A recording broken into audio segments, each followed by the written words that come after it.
Your Excellency, Mr. President, Your Excellencies, ladies and gentlemen, and esteemed guests, welcome to the third Shusha Global Media Forum. We're delighted to see you here in Xankəndi, part of the cultural heart of Azerbaijan. We're deeply honoured to host esteemed media professionals, thought leaders, and distinguished guests from around the world. Thank you for being here. Now, this forum stands as a testament to the power of dialogue, transparency, and global cooperation in an ever-evolving media landscape. We have 140 guests from 52 countries here, 30 news agencies, and 80 media entities.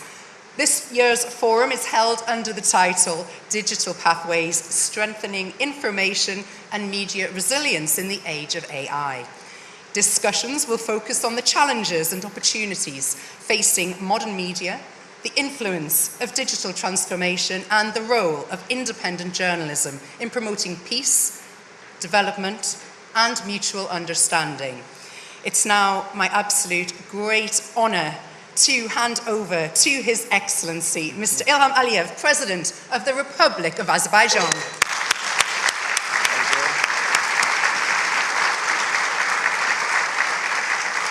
Thank you very much, Jane. Thank you. I'd like to welcome all our guests in Karabakh, express gratitude for being with us. It's already the third time this important gathering takes place in Karabakh. Shusha Media Forum already became a traditional, so I hope that this tradition will continue, and by the time passes we have more guests, more geographical coverage, and this once again shows that there is a big need for open discussions in a friendly atmosphere on the most important topics, not only the agenda of media communities, but issues of global agenda. Situation in the world changed so quickly. So if you look back to last year's forum in Shusha, we will see a lot of changes in our region, in the world. And of course, media is the first to rush into the event and to present the story, to cover the event, and also to give the feedback. So I'm very glad that we have such a big gathering here in Xankəndi. We decided to have today's meeting here in this newly built Congress Hall on the Victory Square in Xankəndi. So I'm sure that it will be interesting for the guests also to see around what has been done since territories were liberated with respect to reconstruction and return of the people who were forcefully displaced from these areas more than 30 years ago. So probably I will conclude my comments to leave more room for discussion. So once again, thank you for being with us today. Well, Mr. President, we have lots of questions for you. Everyone has come prepared. So let's kick things off straight away and get down to business.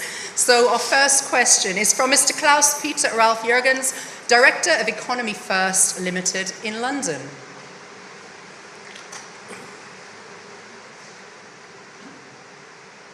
Just getting a mic. Thank you very much. Your Excellency, President, glad to be back. Thank you for the invitation. It's difficult to have the first question, so I want to come back very briefly to a topic we had last year. We spoke a lot about COP29. Now, I think it was a huge success. My point would be, according to you, now that we are halfway in between one and the next, almost starting, how would you describe the legacy of COP29? Would it be an ongoing set of policies for Azerbaijan? And how could you actually tell other countries that COP29 was special? Not that we do 30, 31, 32 and nothing happens. So just your personal impression would be highly appreciated. How do you see the legacy? Thank you very much. Thank you. Thank you very much. Really, that was the event of the year for the country last year when we had this important climatic conference with the participation of 197 countries. And there was a very big audience from all over the world. There have been 77,000 registered participants, as I said, from almost 200 countries, among them 70 heads of state and government. So that clearly was a demonstration, first, of the importance of this topic, and also many people who came to Baku visited Azerbaijan for the first time, so for them, I think also it was an interesting discovery. As far as our contribution to the global climatic agenda, I would say that Azerbaijan is an ecologically friendly country. We do not use coal, we do not use fuel oil to produce electricity. We only use hydropower and natural gas, and also from recent times, solar energy. And by the way, our green agenda is very ambitious. By 2030, based on already signed investment contracts, we will have minimum 6 gigawatt of green energy, including solar, wind, and hydro. Hydro is primarily here in this area, in Karabakh and Eastern Zangezur. We already inaugurated more than 30 small hydropower stations with a total capacity of 280 megawatts. So really our green agenda is very ambitious. At the same time, my message and the message of Azerbaijan as a host country was that we should treat this issue from a realistic and pragmatic point of view. We all understand that we need to save the planet, but probably those who contribute mostly to the environmental disaster should take that burden. Small island developing states, those for whom this issue, I mean the climate change, is an existential threat, they need strong support. So that's what we were planning and trying to do. We had a special session on small island developing states. Azerbaijan allocated $10 million in a special fund to address the issue of climate change in the less developed countries. But our point of view is that you cannot ignore fossil fuels, because without fossil fuels in the foreseeable future, the world cannot function, economy cannot function, planes cannot fly, and everything will be stopped. So we must be treating this from point of view of reality. We are implementing a green transition program, but at the same time we understand that without oil and gas, it will be not possible to plan development, to plan your future, to provide necessary conditions for your citizens. It was a difficult time for us and difficult discussions, but our chairmanship provided, I think, good understanding. So we saw our role as a kind of a bridge between Global South and Global North. I think we managed to do it. And one of the important achievements at COP29 was that we managed to create such a constructive atmosphere, and also with our personal contribution managed to achieve the agreement on Article 6 on the functioning of carbon markets, the issue which was under discussion for at least last 10 years. So that is a very important and tangible result of COP29. Another important result, we think, is that we managed to agree to increase the fundings to tackle the issues of climate change from $100 billion, which was a figure prior to COP29, up to $300 billion. We know that some countries are not satisfied with that, but we must be fair because we managed to triple the funding. And of course, those who will take responsibility after us will have to do their part of the job in order to increase this funding. So these and many other issues will remain as our legacy. we launched more than a dozen initiatives, and absolute majority of countries joined those initiatives. I think there have been only 2 countries which did not join any of our initiatives, but that was purely due to political reasons, not due to the fact that these initials were not up to the point. Now the question is what will happen in the future, especially taking into account the position of US administration with respect to climate change, and of course United States as a global leader and the biggest contributor to climate change, and also biggest investor. Its role, of course, cannot be underestimated. So a lot will depend on that. Therefore, all of us, we are looking with great hope and also with certain concern to COP30, which will take place in the end of this year. But again, as far as Azerbaijan is concerned, we are not the biggest contributor to carbon emission, as you can imagine. But our green agenda and all what we are trying to do in order to build bridges, to create understanding between different actors, was duly appreciated by United Nations and by many international actors. So again, as far as we are concerned, we will continue to be committed to our green agenda, but how the COP30 and 31 and 32 will perform, that's of course an open question. Thank you, Klaus-Peter, for your question. We're going to move swiftly on to our front row here. We have Professor Shazokon Kudrat-Kuja, Chairman of the Board of National Media Association for Uzbekistan, Rector of the University of Journalism and Mass Communications of Uzbekistan.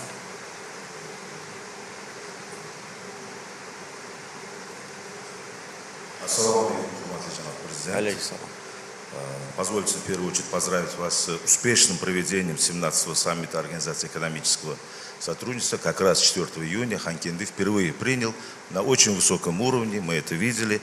И еще также здесь прошел успешно государственный визит президента Республики Узбекистан, уважаемого Шавката Миромоновича Мирзиёева. И это было очень у нас, у журналистов, очень много впечатлений. Мы тоже вот 3-й год, но в Ханкенди в первый раз.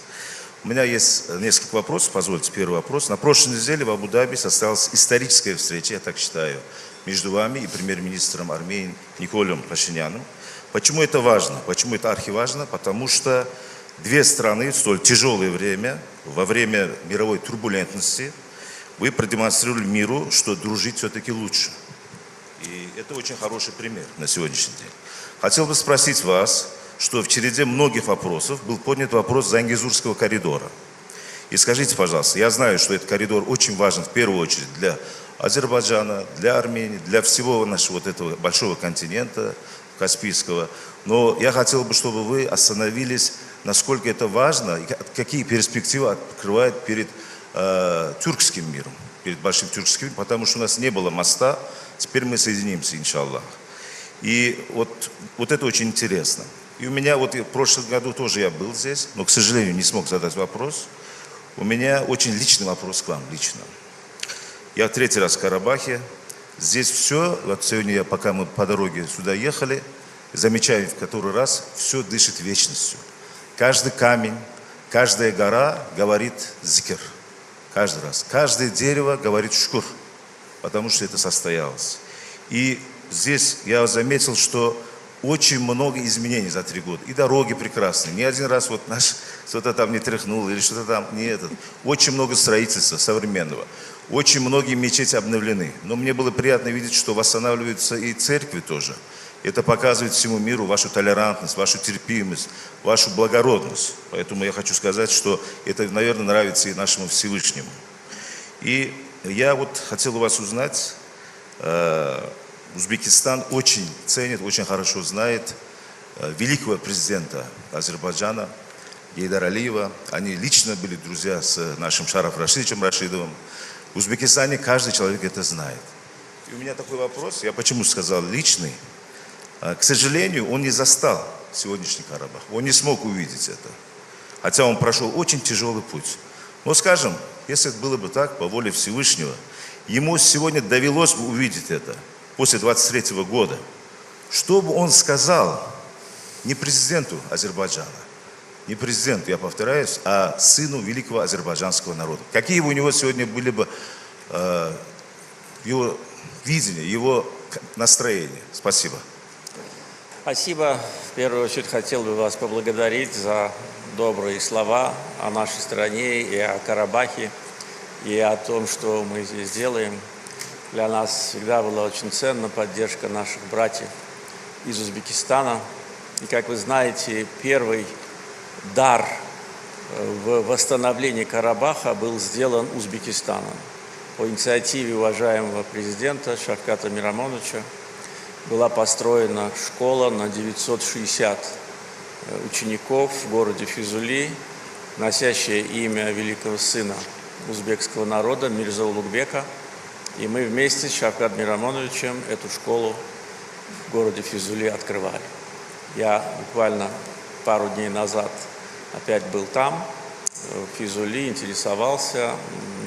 Там уже обучается, по-моему, более 500 детей. То есть с учетом того, что процесс возврата бывших беженцев в Физули еще на начальной стадии, то есть уже такое количество детей там обучается. И мы это очень ценим, это был искренний братский жест со стороны президента Узбекистана, помощь Азербайджана в восстановлении территории. И как вы отметили, здесь в Ханкенdiде был уже проведен саммит глав государств Организации экономического сотрудничества. Был проведен как раз вот в этом здании, в новом конгресс-центре. Прямо вот в этом помещении мы проводили этот саммит. И это имело огромный символический смысл, потому что это говорит о том, что жизнь возвращается сюда, и в том числе в Ханкенdiде. И участие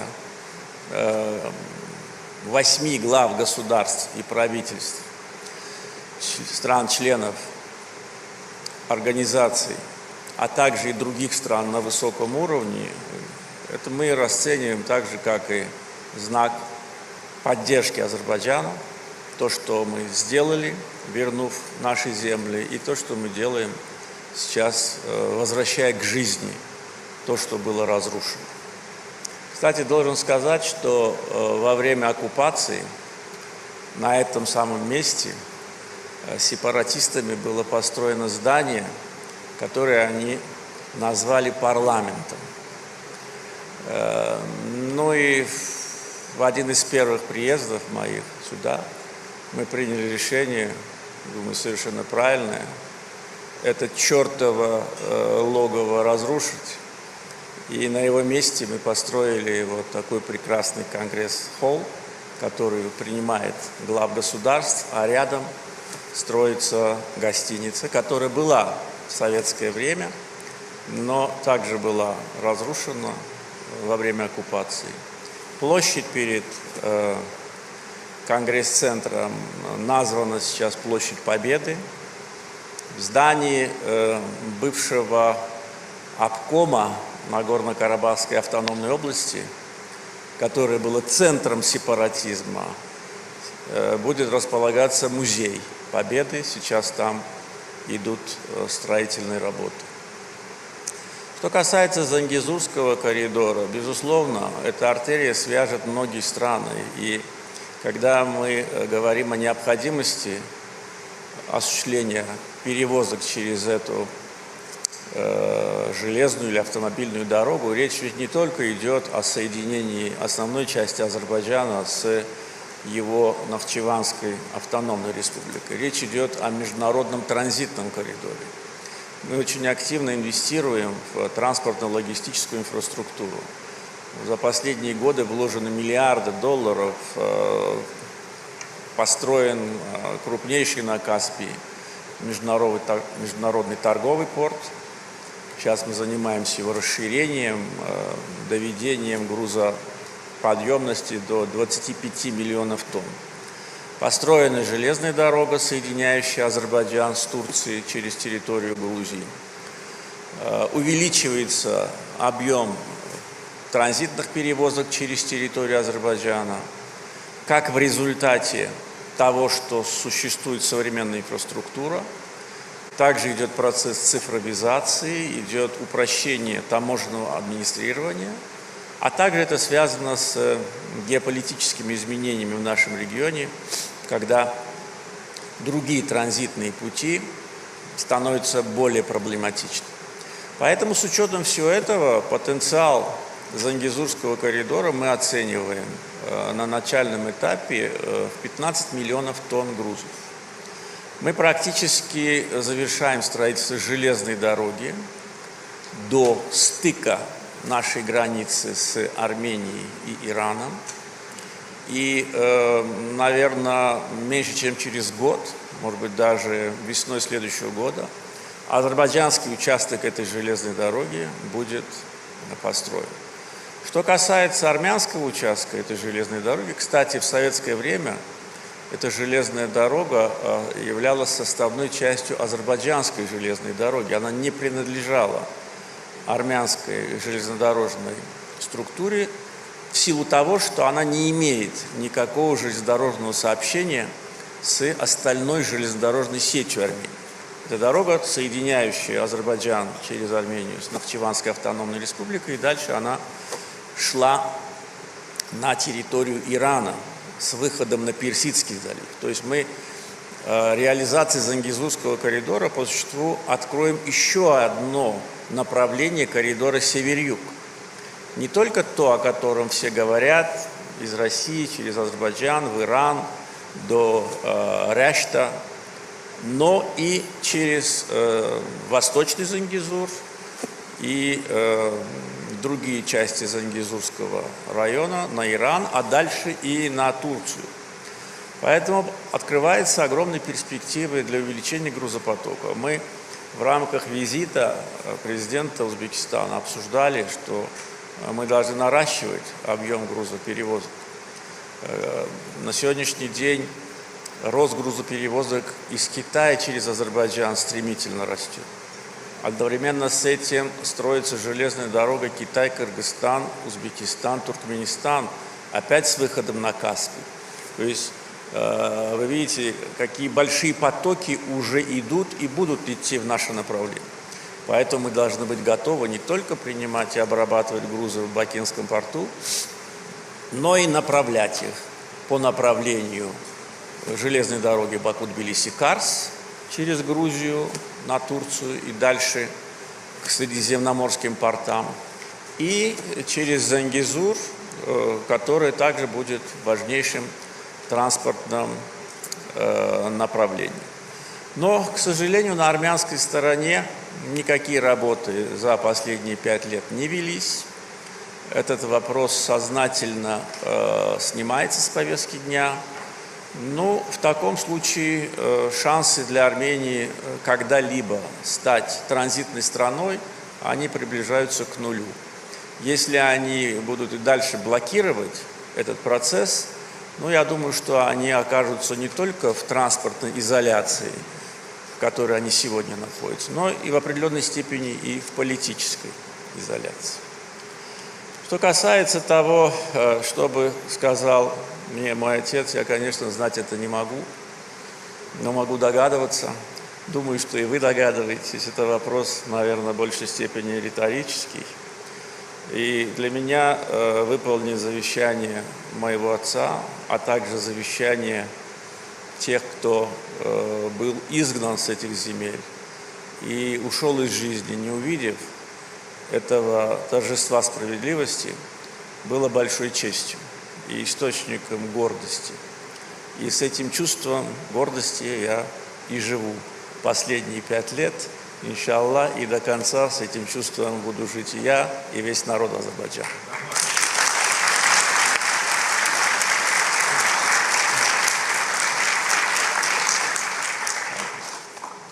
Thank you.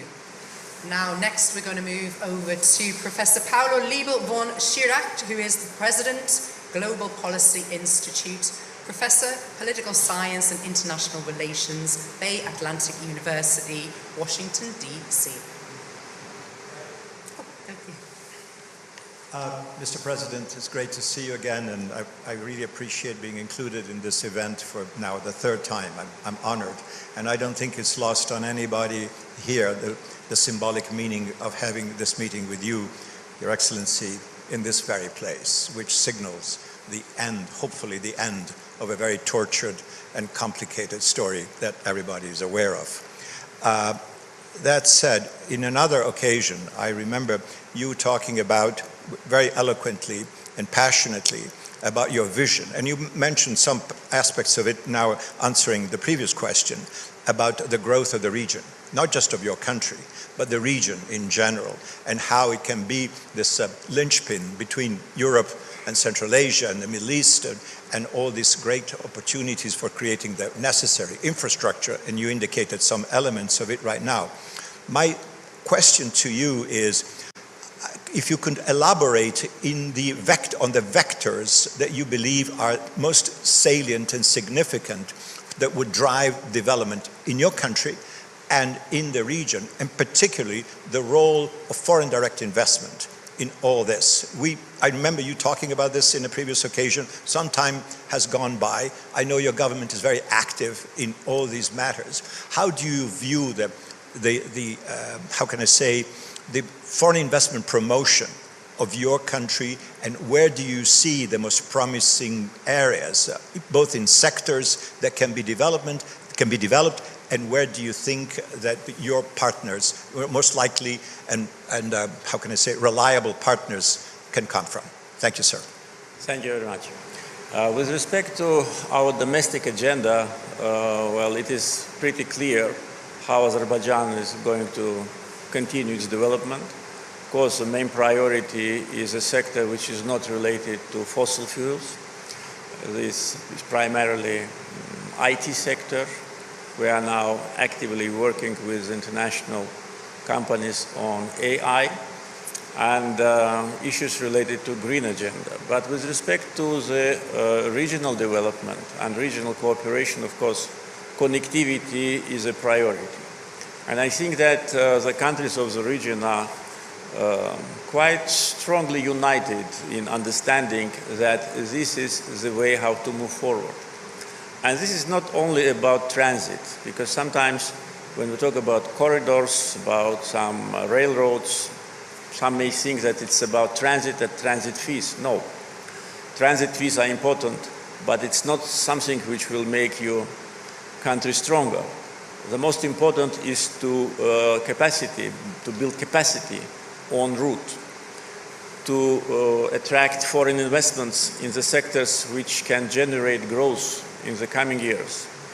And for this particular reason, we need several basic prerequisites. First, stability and security, and the broader region actually can enjoy a situation where the countries of Central Asia and to the east and now Southern Caucasus and to the west are quite stable countries, especially after the resolution of Karabakh conflict.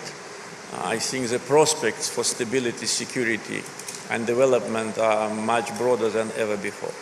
So this is major factor for promotion of connectivity issues. And second important factor is good relations with your neighbors, because without that you cannot become a transit country. And you have to have good relations not only with your neighbors, but also with the neighbors of your neighbors. And for that you need very proactive diplomacy and very, good image of reliable partner. So what we were trying to do for last decades was to build confidence so that we can demonstrate that the country is a reliable partner and our word has the same value as our signature. So far, that was the case. With respect to connectivity, of course, first thing what we can talk about is middle corridor, which today unites quite a broad geography of countries. I mentioned just some of them, but it stretches from east to Western Europe.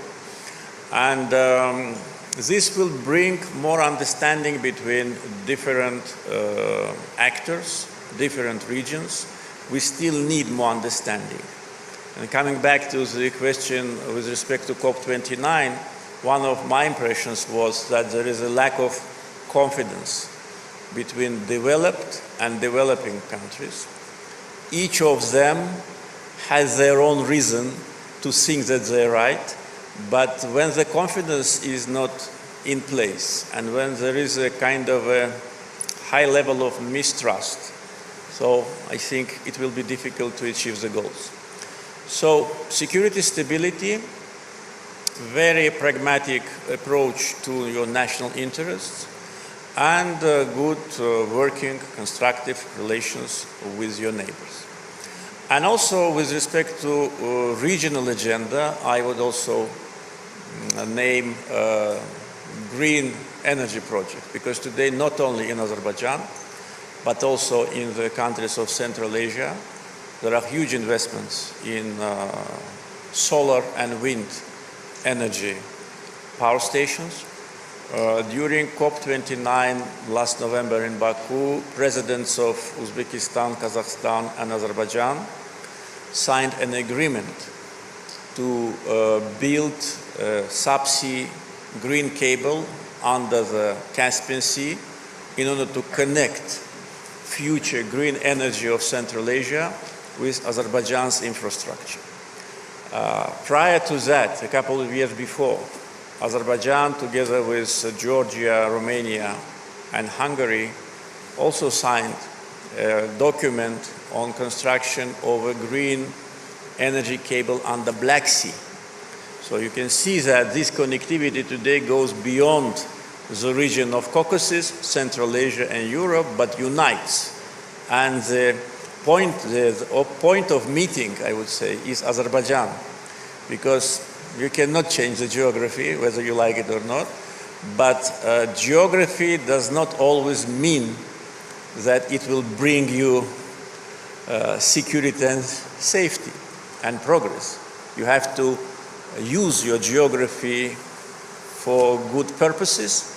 So we can already foresee, with respect to what has been signed between us and European countries and countries of Central Asia, that Azerbaijan will be a kind of a hub for green energy transmission, production, and distribution, with very big potential to grow, to make it even more global than it is today.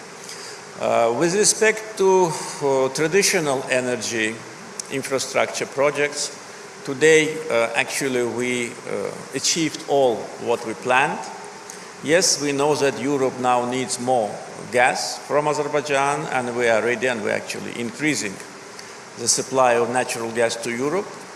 In 2021 it was 8, now it is 13 BCM.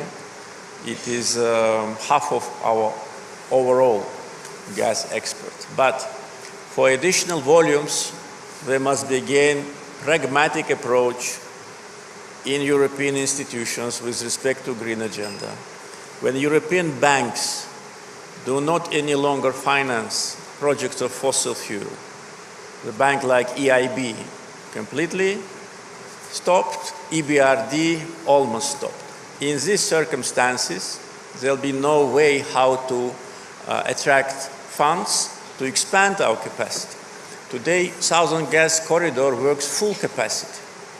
So in order to find new destinations, we are using different interconnectors, but the mainstream pipeline is fully packed. So in order to expand it, we need funds, we need borrowed money.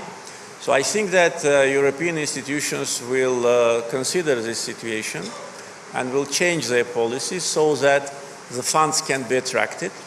And in these circumstances, what today seems to us as already done deal can grow. So definitely, again, due to different reasons, the need for gas from Azerbaijan in Europe will be here, it will grow. The need for green energy from Azerbaijan also. Yes, we know how many windmills Europe is installing, we know what they're planning to do, but with all that still they will be in shortage. So let's work as a team. That's what we suggested, our European partners. And Azerbaijan as a geographical destination between Europe and Asia, and also with experience in implementation of huge mega projects, and also with our foreign policy, diversified foreign policy agenda, we are ready to be instrumental. Okay. There are many more, but I don't want to take the time of the audience. Thank you. I was just going to say thank you, Professor, for the question. Next up, we are going to throw to Mr. Dmytro Gordon, journalist, founder of Media Gordon in the Ukraine. Уважаемый господин президент, мы в Украине с восхищением наблюдали за тем, как под вашим руководством Азербайджан возвращал свою землю, свою территорию. Это для нас очень воодушевляющий пример.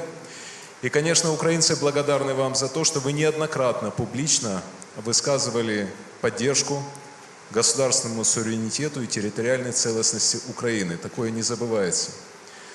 Уже много лет мы живем в условиях тяжелейшего боя, тяжелейшей войны, когда на карте существование украинского государства. Что вы, как лидер победившей нации, могли бы посоветовать Украине и украинцам? Спасибо за ваши добрые слова о нашей стране, о том, что было сделано для того, чтобы восстановить суверенитет и территориальную целостность. Я как-то имел возможность отвечать на вопрос представителя Украины на одном из мероприятий несколько лет назад, и примерно такой же был вопрос. И мой ответ, он не будет отличаться от того, что я говорил тогда. И думаю, что это созвучно и чаяниям украинского народа никогда не соглашаться на оккупацию. Вот это главный совет. Это то, что делали мы. Вернее, то, как мы видели этот процесс, поскольку период Первой Карабахской войны был сложный, трагичный, с многочисленными жертвами, с геноцидом азербайджанцев, Ходжалы, кстати, он находится отсюда, всего в нескольких километрах. Постконфликтный период был не менее тяжелым уже с моральной точки зрения, ну и с экономической. У нас было 1 миллион человек, которые остались без средств к существованию, более 700 тысяч из регионов Азербайджана, Карабахского региона, а также 250 тысяч азербайджанцев, которые проживали в Армении, которые были депортированы. И тогда население нашей страны было 8 миллионов, то есть это был один из самых высоких уровней на душу населения по количеству беженцев. Денег у нас не было, казна была пуста, нас практически никто не поддерживал. Мы не имели никакую значимую международную поддержку ни от кого. Экономика была в руинах, инфляция была 1000%, безработица повальная, ну, а бедность, она, наверное, уже была близко к 100%. Вот такой был Азербайджан, когда Гейдар Алиев его возглавил. И нашему народу повезло, что в тяжелое время был такой человек, к которому народ обратился и который взвалил на себя это тяжелое время. Хотя он был не молодой человек, ему уже было 70 лет. У него, не сказать, что здоровье было очень хорошее, он перенес тяжелую болезнь. Но именно ему удалось стабилизировать ситуацию. Да, к тому же и тогда еще и гражданская война шла. И постепенно мы начали вставать, как говорится, возрождаться. И думали только об одном. Я уверен, что подавляющее большинство наших граждан разделяет то, что я говорю. Думали, как вернуть оккупированную территорию. Понимали, что будет трудно. Во-первых, рельеф. Вы ехали сюда из Физули. Город был освобожден 17 октября. И после этого наши вооруженные силы шли пешком вот по той дороге, которой не было, практически в окрестностях Ханкенды, и поднимались на Шушинские скалы. Мы доказали на поле боя, что мы готовы на все. И шли на смерть, на 5-6 линий укреплений. Поэтому мы все жили этим, с тем, чтобы вернуть наши исконные территории. Рельеф был против нас, международная обстановка была против нас. Минская группа ОБСЕ в лице ее сопредседателей, каждый по своей причине был на стороне Армении, и каждый пытался, чтобы эта ситуация длилась вечно, чтобы вот этот статус-кво, он не менялся. И даже иногда, когда нам неимоверными дипломатическими усилиями удавалось где-то продвинуть какое-то заявление от лица стран-сопредседателей, через какое-то время это все дезавуировалось. Я как сейчас помню, мы тогда воспринимали очень с энтузиазмом, что на уровне президентов США, Франции и России было заявлено, что статус-кво неприемлем. И это было серьезное заявление, нам очень долго пришлось добиваться этого. Но через какое-то время они же изменили всего одно слово и вместо «неприемлем» сказали «неустойчив». То есть дали нам сигнал, что, оказывается, приемлем. То есть как бы маски сбросили, да, приемлем. Это было приемлемо Армении, это было приемлемо сопредседателям Минской группы, да и еще ряду стран. Это было неприемлемо только нам. И за годы переговорного процесса, а я участвовал в нем с конца 2003 года, за 17 лет, было очень много предложений, очень много встреч, может быть, не совсем полезных, и очень много месседжей, что надо смириться с реалиями. Вот реалии таковы. Вот вы должны смириться с этим. И когда я говорил, что нет, это воспринималось как вызов сильным мира сего, воспринималось как какая-то неадекватная реакция. Ну и главный такой нарратив общий был, видите, они соглашаются, им предлагают что-то взамен на то, чтобы дать условную независимость сепаратистам, а они не соглашаются. Все наши аргументы о международном праве, о том, что Совет Безопасности ООН принял 4 резолюции, требующие вывода армянских сил, о том, что сопредседатели Минской группы сами голосовали за эти резолюции. Все это разбивалось о стену высокомерного нравоучения смириться с реалиями. Хорошо. Тогда мы решили, что мы создадим новые реалии, а потом вы будете с ними смиряться. И так и случилось. Новые реалии мы начали создавать в 2020 году, за 44 дня. И они вынуждены были с этим смириться. А потом в сентябре 2023 года, за один день, с которыми они тоже вынуждены были смириться. Поэтому я немножко шире отвечаю на этот вопрос, с тем, чтобы раскрыть то, что я сказал в самом начале. То, что я сказал в самом начале, может казаться очень просто и может какой-то такой отговоркой, но за этим на самом деле стоит то, что мы пережили и на войне, и за столом переговоров, и после того, как полностью восстановили суверенитет. Если я буду рассказывать о всех угрозах, давлениях, шантаже и прочих непотребных действий со стороны некоторых зарубежных актеров, это будет, наверное, не очень такое приятное зрелище, тем более, что для этого нужна, наверное, отдельная встреча. Но возвращаясь к тому, что я сказал, никогда не сдаваться и никогда не смиряться с нарушением территориальной целостности.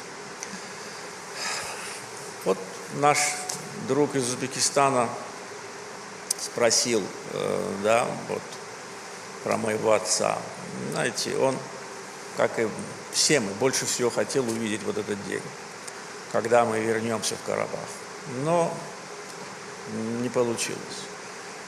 Я 17 лет был президентом, прежде чем мы освободили эти территории. И если бы у нас не было бы возможности, ну, наверное, мы бы еще ждали 17 лет. И тут дело не во мне. И это тоже, я думаю, важно для украинцев. Дело не в личности, и дело не в амбициях. Дело в том, что нужно чувствовать ответственность перед поколениями, которые жили до нас, и ответственность перед теми, кто будет жить после нас. Если бы я знал, что нам не удастся вернуть территории, ну, мы бы ждали бы еще 17 лет. И, может быть, еще 17 лет. И это был бы уже не я, но это было бы не важно. И я морально, в принципе, был готов, что это сделать кто-то другой. Но понимал, что если я этого не сделаю, то вряд ли кто-то сможет сделать. Пусть не покажется как-то это слишком самоуверенно. Но это то, что я просто думал и делюсь своими воспоминаниями. Поэтому еще последнее. Вера в справедливость у меня практически исчезала. Примерно так же, как и у наших бывших беженцев, с которыми я встречался регулярно и говорил им: верьте, мы вернемся. И каждым годом я видел, что веры у них в глазах меньше. Все же видно по глазам. Они могут сказать, они хорошие вещи, что да, верим, но по глазам все видно. И у меня веры было меньше, и веры в справедливость. Но наша победа, потому что она справедливая победа и полная победа, говорит о том, что справедливость есть.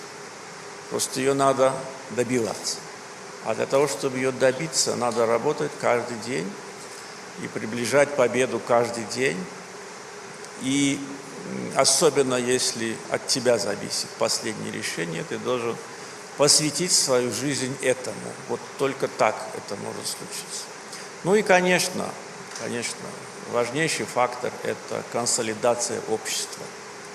Консолидация, которая дала такую моральную силу мне, как президенту, как главнокомандующему. И я был уверен, что общество и народ будут за мной стоять. И это было, наверное, одним из решающих факторов. Так что вернусь к тому, с чего начал, никогда не сдаваться.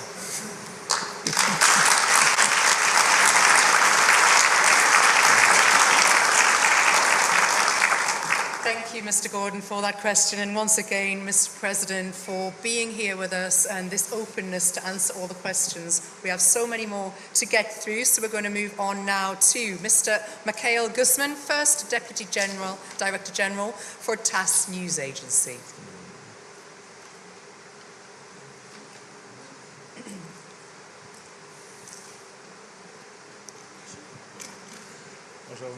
Илхам Гайдарович, добрый день. Ну, прежде всего, хочу поблагодарить вас, что мы находимся в Ханкенде. Хотя форум называется Шушинский, но я был в этом городе последний раз 40 лет назад. И, наверное, мои коллеги, мои земляки поймут мое состояние. Вы знаете, на прошлом форуме вы безошибочно определили, потому что я тогда вернулся из Милуоки, вы безошибочно определили, кто 20 января займет покои в Белом доме. И вы были тогда точны, так и случилось. Вы даже предположили, что отношения Азербайджана с Соединенными Штатами будут с этой администрацией лучше. Можно судить хотя бы по приветствию президента Трампа по случаю Дня независимости страны. Но у меня вопрос немножко шире. Сегодня Азербайджан, на мой взгляд, ведет совершенно уникальную внешнюю политику. И я даже не знаю, какое другое государство можно сравнить. Вот по всем международным азимутам, ну, начну с России, несмотря на все, как я называю, всполохи последнего времени, которые вряд ли вызвали позитивный отклик у широкой общественности, что в России, что в Азербайджане, основы того соглашения, которое вы подписали в Москве 22 февраля 2022 года, не поддаются никаким сомнениям, и это очевидно. Про Соединенные Штаты я сказал. Отношения с Турцией основаны на Шушинской декларации. Президент Ирана буквально несколько дней назад был в этом зале. Европейские комиссары не бывает недели, чтобы не были здесь. Я мог бы перечислять, включая ваш визит в Китай, там, вашу роль в движении присоединения и так далее. В этом есть какой-то феномен, который не всем в мире понятен, и не все, так сказать, в мире это, мне кажется, по достоинству оценивают. И в этой связи у меня простой вопрос. Я понимаю, что спрашивать вас, как вам это удается, это все равно, что спрашивать виртуоза-скрипача, как он играет на скрипке. Он скажет: беру скрипку и смычок и играю. Но ваша политика основана на определенных, мне кажется, очень четких, очень выверенных политических принципах, которые позволяют вам вести эту многовекторную политику. Вот могли бы вы сказать 5-7 базовые политические принципы президента Алиева, которые могут вести столь, кажется, успешную внешнюю политику? Спасибо. Спасибо. Я как-то на одной из закрытых встреч с европейскими коллегами, когда еще после 2020 года, но еще до 2023 года, когда обсуждалась ситуация, когда здесь еще в Ханкенде были сепаратисты, как-то сказал, такая длительная была беседа, как-то сказал, что я же об этом сказал публично. Ну и визави говорит: ну, сказал, ну и что? Я говорю: нет, я своему народу никогда не вру. Вот это я сказал, и это на самом деле так.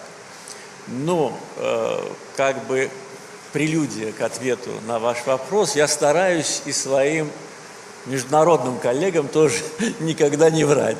По возможности, конечно. И думаю, что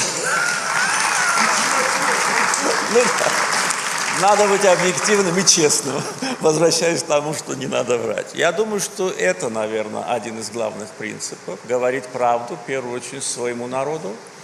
А поскольку мы живем в эпоху интернета и социальных сетей, все, что ты скажешь здесь, моментально резонирует по всему миру. И думаю, что вот это многолетнее нахождение на должности президента, помимо с тем опытом бесценным, который я приобрел, а его никак не можно по-другому приобрести. Еще то, что выстроены такие отношения доверительные, когда можно доверять. Доверять не значит соглашаться, доверять не значит в какой-то степени быть чем-то недовольным или же иметь какую-то другую от позитивной повестки. Доверять значит просто верить тому, что человек, если это сказал, значит это вот так оно и будет. Я думаю, это один из факторов, которые позволили нам приобрести международный авторитет. Второй фактор, я думаю, не менее важный, это всегда, как вы правильно отметили, придерживаться принципов, и в данном случае универсальных принципов международного права. Мы всегда их придерживались в любой ситуации, независимо от каких-то политических или каких-либо других предпочтений. Будучи страной, которая сама страдала от сепаратизма и оккупации, мы просто не могли по-другому формулировать свой подход к аналогичным ситуациям в любой точке мира. Поэтому приверженность к международному праву и уставу ООН это также фундаментальный фактор, который, я думаю, позволил Азербайджану занять достойное место на международной арене. Думаю, что география Азербайджана, я об этом уже говорил, она, конечно, вещь в какой-то степени может быть и опасная, а может быть очень полезная, в зависимости от того, в чьих она руках. Точно так же, как и лекарства. Поэтому используют географию для того, чтобы обезопасить себя от рисков. А что касается Азербайджана, то в нашей стране внутренних источников рисков не существует. Все потенциальные риски могут формироваться за нашими пределами. Поэтому обезопасить себя от сюрпризов, от каких-то рисков, не связанных с твоей деятельностью, тоже было важно. И география в данном случае сыграла важную роль. Ну, а также то, что Азербайджан – одна из немногих стран, которая является как членом как европейских, так и мусульманских организаций,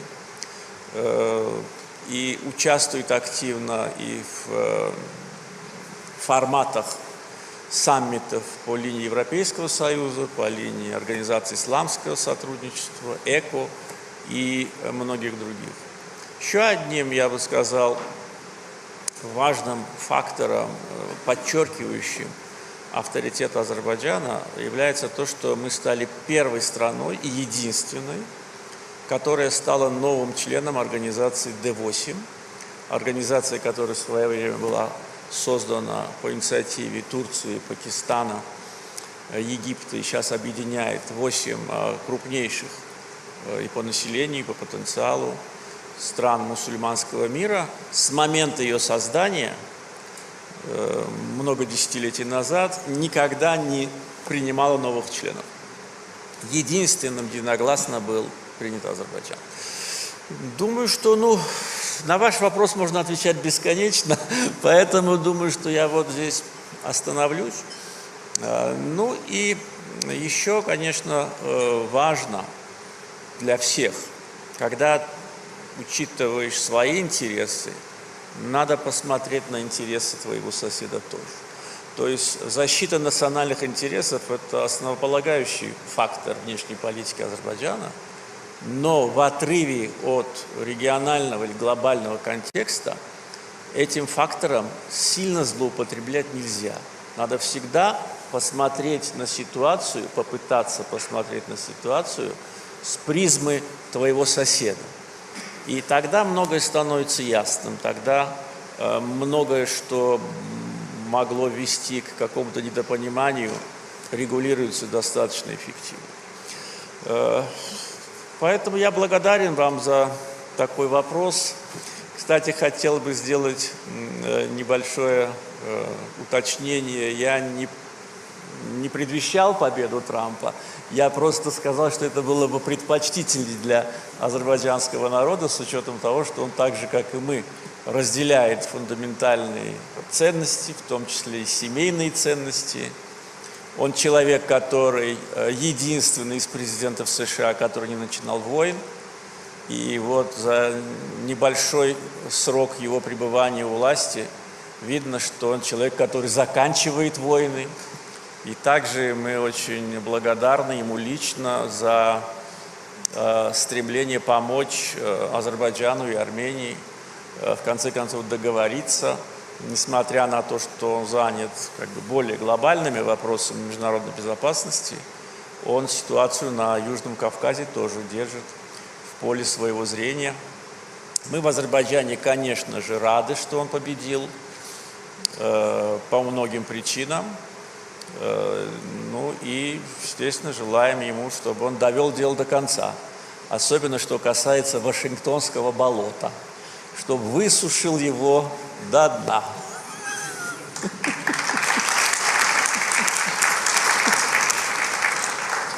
Thank you, Mr. Mikhail.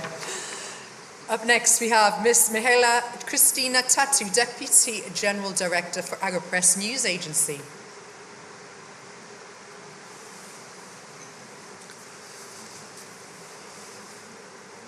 Do we?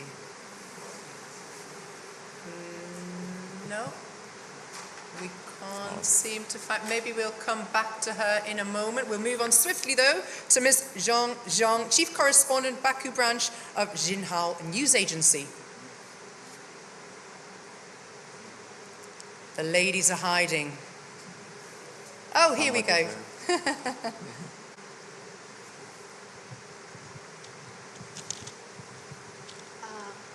Салам, господин президент.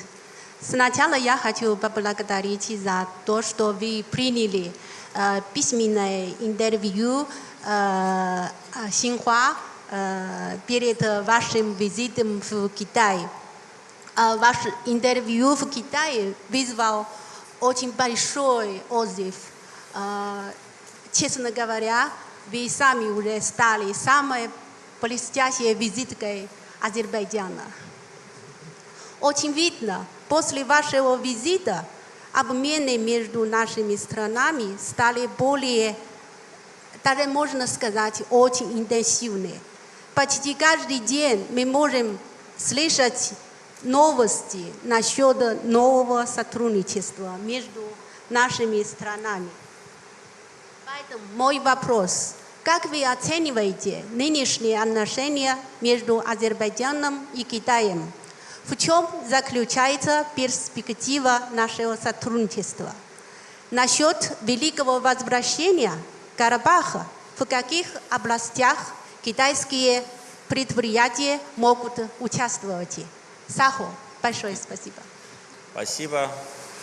Я очень высоко ценю уровень взаимодействия между нашими странами.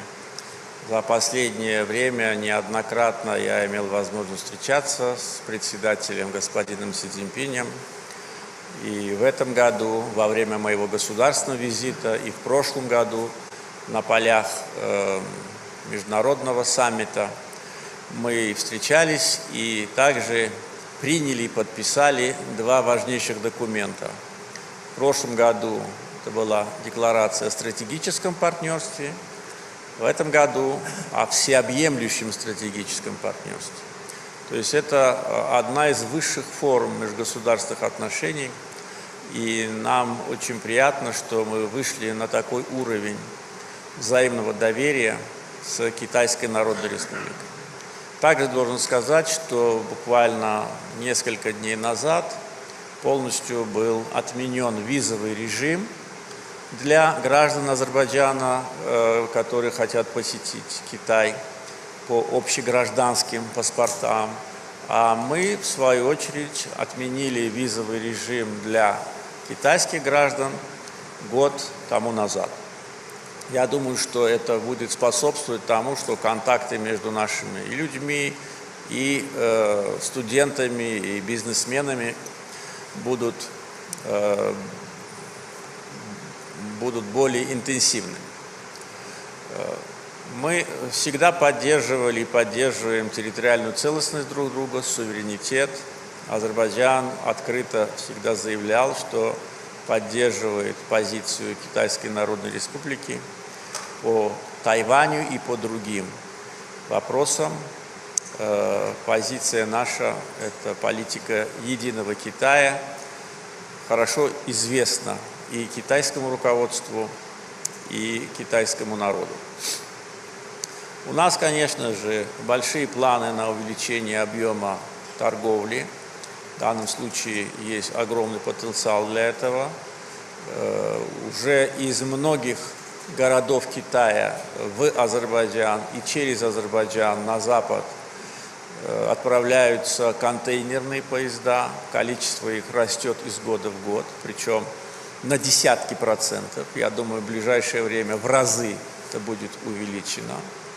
Мы с самого начала поддержали инициативу председателя Си Цзиньпиня «Один пояс, один путь», и со своей стороны на нашей территории подготовили соответствующую транспортно-логистическую инфраструктуру. Китайские компании активно участвуют в качестве подрядчиков в реализации проектов солнечных электростанций. Солнечные панели, которые закупают компании-инвестор, являются китайского производства. И с недавнего времени мы также начали сотрудничать с китайскими компаниями в деле производства зеленой энергии, солнца и ветра. Соответствующие соглашения уже подписаны, и думаю, что это будет также хорошим дополнением к нашему взаимовыгодному сотрудничеству. То есть отношения очень прочные, ведется очень активный политический диалог как на уровне глав государств, так и на уровне министров. С различными регионами Китая у нас также налажены очень тесные взаимодействия. У нас уже функционирует несколько торговых домов Азербайджана в Китае. Так что в этом направлении мы видим огромную перспективу. Ну и что касается транспортно-логистических проектов, как я уже сказал, новые железнодорожные артерии, в том числе финансируемые Китайской Народной Республикой в регионе Центральной Азии, будут способствовать увеличению грузопотока через Каспий на Азербайджан, а дальше уже по международным маршрутам. Так что спасибо вам за вопрос и хош келмисиз. Добро пожаловать. Thank you. Okay, we're going to move over to a correspondent from A News now. We have Mr. Ubay Shabanda in the audience somewhere. There you are. Hello. Mr. President, Ubay Shabanda from A News, Washington, D.C. correspondent. I want to follow up regarding your response to Azerbaijan's relationship with the United States. So, of course, it was 1 year ago, the Shusha Forum, that you praised President Trump's legacy of having no wars in his first term as being something to be commendable. And of course, you also raised the issue of traditional values and the emphasis that President Trump, as the then candidate, placed on that specific policy, something that you shared. Fast forward 1 year, President Trump has won the election decisively. Is this potentially a new era of Azerbaijan-US relations? Can America and Azerbaijan become great friends again? That's actually what we are hoping for. I think now, taking into account several months of our interaction with the representatives of Trump's administration, clearly demonstrate that we are on the right path. We are back to normal relations. You know that the previous US administration almost ruined US-Azerbaijani ties. High-ranking officials from State Department were publicly saying that there'll be no business as usual with Azerbaijan again. And that was because we restored our sovereignty and territorial integrity. Can you imagine? United States was and is strongly behind Ukraine's efforts to restore its sovereignty, but when we restored our sovereignty, they said there'll be no business as usual. And that was a high-ranking official from State Department.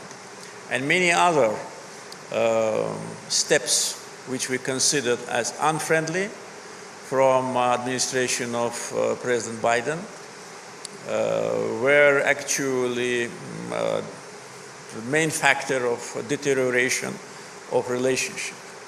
And of course, we took it very serious when President Biden decided not to make a waiver to 907 section of Freedom Support Act, which he used to do every year. But he was, and his predecessors were doing that because they needed us in Afghanistan. And as soon as they stopped needing us in Afghanistan, they reimposed the sanctions on Azerbaijan, which were adopted in 1992. So in 1992, US Congress adopted sanctions on Azerbaijan because, as it was written, Azerbaijan was blockading Armenia. So that was, as President Trump likes to say, fake news. We didn't blockade Armenia. Armenia occupied our territory. But due to the activity of pro-Armenian lobby in US Congress, this sanction was imposed. In 2001, when the United States needed us for mission in Afghanistan, President and then all the presidents were issuing a waiver to that sanction. So President Biden reimposed it. So now we see great potential for strong partnership relationship with the United States. We received very positive messages from Washington, and also messages from Azerbaijan were very positive. We have a great history of partnership in areas related to energy security, security as a whole, issues related to connectivity. And as I said, we've been with the United States in Iraq, in Afghanistan, when they needed us. Our military servicemen were serving shoulder to shoulder with them. So we are enthusiastic, and we hope that there'll be important milestones in the foreseeable future, which will elevate US-Azerbaijani relations to a high level. I think this will be absolutely natural, because a lot of things unite us, particularly with Mr. Trump's administration. And by the way, his first term as a president also was very positive to US-Azerbaijani relations. I think that this continuation of these positive trends, which we already see, as I said, he is a very busy man now dealing with issues on entire globe, putting an end to wars, but at the same time he is actively involved in the process in Southern Caucasus, and he is doing a great job in order to help Azerbaijan and Armenia to find a solution to a long-lasting conflict. So I think that we will have more good news in the future. Thank you. Mr. Agha Ikra Haroon, Director of DND News Agency. Hello, welcome. Thank you so much. First of all, Mr. President, I would like to thank you. Whatever you did during the bad times Pakistan was facing, it was under aggression, and you and your whole country and your nation stood with Pakistan. That would never be forgotten. Thank you so much for that. My question basically relates among the question of our Russian friends and Ukrainian friends and the answer of you. Look, I am watching as a student of political philosophy. Azerbaijan very calmly but very strongly is becoming a hub of international negotiation and mediation. You did recently between Israel and Turkey, and before that you did it you have a NATO meeting with Russia. So these are the things which are very important. Before I ask you the recipe or the factors behind this success story, I would like to mention one thing. You just used the word issue. The issue has not been so operative or you can say successful as it should have been. So what is the factor because of the lull of such important regional organization, and can you do this role between Ukraine and Russia so this conflict can be at least ceased? Thank you so much. Thank you very much. We are stepping in only when invited. If we are not invited, we stay at home. We don't go as some people go to see someone without invitations. If there'll be an invitation, I think we can provide necessary facilitation, but only when asked. With respect to ECO, I agree that this organization has a great potential, and at this summit in Xankəndidə we wanted to bring kind of a new dimension to this institution. Prior to the summit, I met the Secretary General, Mr. Khan, who is, as you know, from Pakistan, and we agreed that this time we will have different fora, and all of them were held here in liberated territories. One in Shusha, one in Agdam, one in Lachin. It was a business forum, women's forum, and youth forum. And then representatives of these fora, they, at the summit in front of heads of states, they reported about what they discussed and what they agreed. So we need ECO to be more consolidated and more efficient, because really we know the potential of the countries, and there are more active, less active formats of partnership on bilateral between member states, but we need to have a multilateral approach. So from this point of view, I think that Azerbaijan's efforts will be appreciated. We took this responsibility as a chair now, and I'm sure it will be successful. We have great experience in chairing non-aligned movement, much bigger institution than ECU, but for 3 years our performance was so efficient that member states unanimously decided to extend our chairmanship for 1 more year. So we were chair for 4 years.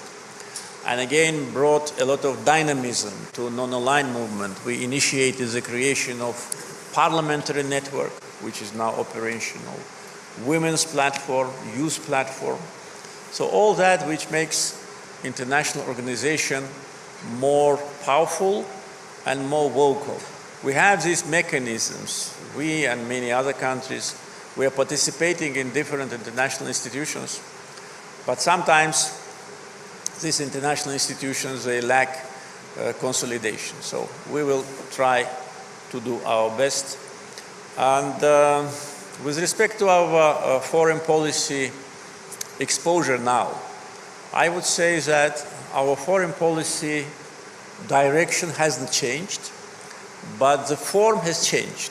And the reason is that now, after Karabakh conflict is in the history, we have more time to do things which we didn't do because we were preoccupied. Because resolution of the conflict, all those endless negotiations, all those useless visits of Minsk Group, Troika, all that took a lot of time and effort. So we didn't have time and even didn't have, already potential to do something else. All our foreign policy was aimed at restoration of our territorial integrity, which was natural. Now when it is done, now we became much more active on international arena. And what you mentioned about our mediation efforts between different countries is only part of that. We really became an active member of international community. With strong links to different international actors, can and will play a much more important role in at least issues of broader region. When I say broader region, I mean Southern Caucasus, Middle East, Central Asia, and all that is in a very close proximity of Azerbaijan, and also in Europe, because our agenda with European Union also is being now under, I would say, process of reset. We also had difficult times with the previous European Commission, but now with new Commission we got very positive messages from the leadership of European Commission, and definitely we positively responded to that. Thank you. Thank you. Holger Friedrich, publisher of Berliner Verlag, where are you? You have a question. There you are. Hello. Thank you. Mr. President, thank you and for all your colleagues for the invitation. I'm from Berlin in Germany, and the impression in the Western countries from Europe about Azerbaijan is slightly controversial, so to say. And my personal experience in the last couple of years in this region, there in Uzbekistan, Kazakhstan, even in Azerbaijan, is in completely opposite. It's a very vibrant region, dynamic, high educated, high ambitions, and even for conflicts with Armenia, there is a solution. You take a look in Europe, there is no solution at the moment, unfortunately. So my question is, you are a political leader, you are responsible for Azerbaijan. If you have a wish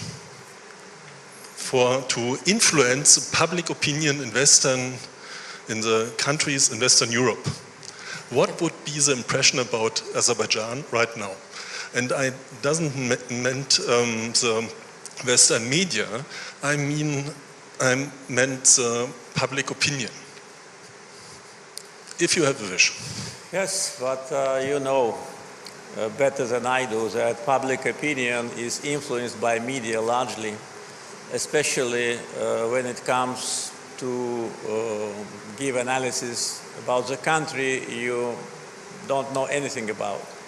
So you make your judgment from media, and you have chosen a very diplomatic word, controversial. Thank you for that, but being very open, Western public opinion and influenced by Western media is extremely negative and unfair to Azerbaijan.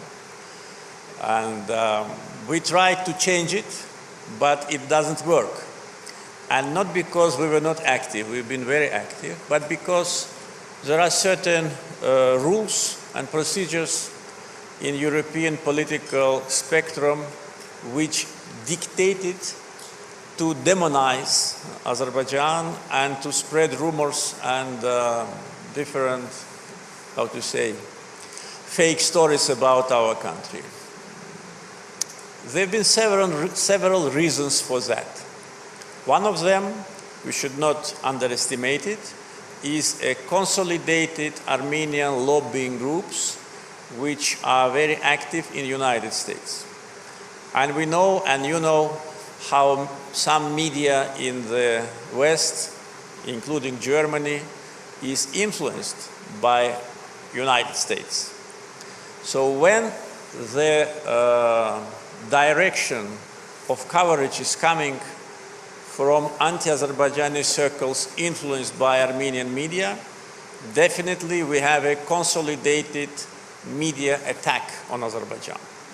We faced it several times already, I would say many times, especially on the eve of big international events. First was 2015, when we held the first European Games in Azerbaijan. We've been the subject of fake stories, attacks, and different blackmail from Western media.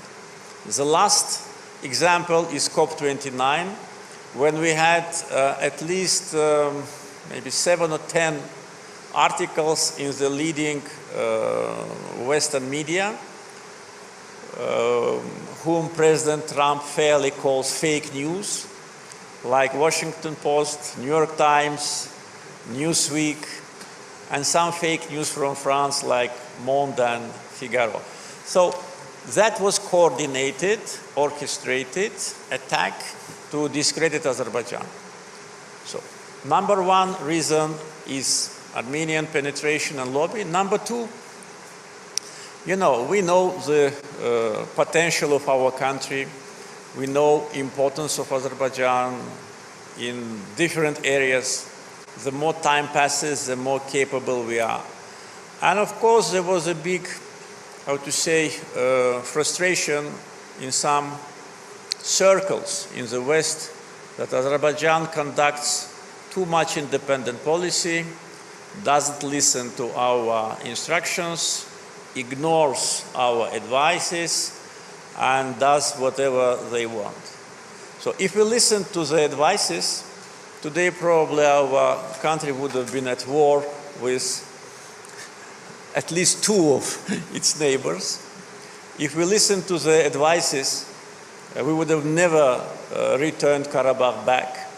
If we listen to the advices, we would have been today dependent on IMF and their strategy in order to divide and rule. So we did not listen to the advices. So we built a strong country, a strong economy. We reduced foreign debt to the level of 6.9% of GDP. Those who criticize us, their foreign debt is more than 100% of GDP. We reduced poverty from 49% to 5%. Don't want to talk about poverty in France. I think it's around 16. So that's how it is. And we live our own life. We don't impose our will. We don't tell Europeans how to behave, whom to marry, or what to eat. So, and we just want the same. We want respect. We want understanding that this is our life, this is our land, and we do what Azerbaijani people tell us to do. So frankly speaking, we already put down our efforts to influence public opinion in Europe. We think it's a loss of time, but the best way, I think, is events like this, when we have journalists and media leaders from more than 50 countries, and every year we have bigger audience, every year we have new guests. So the best way is not to tell something good about us, but just for you to come and to talk to the people, to ask what they think about me, our government, what they think about how the country is developing. And then only one thing is needed, to tell the truth to the audience. So that will make, I think, mutual understanding much better. Thank you.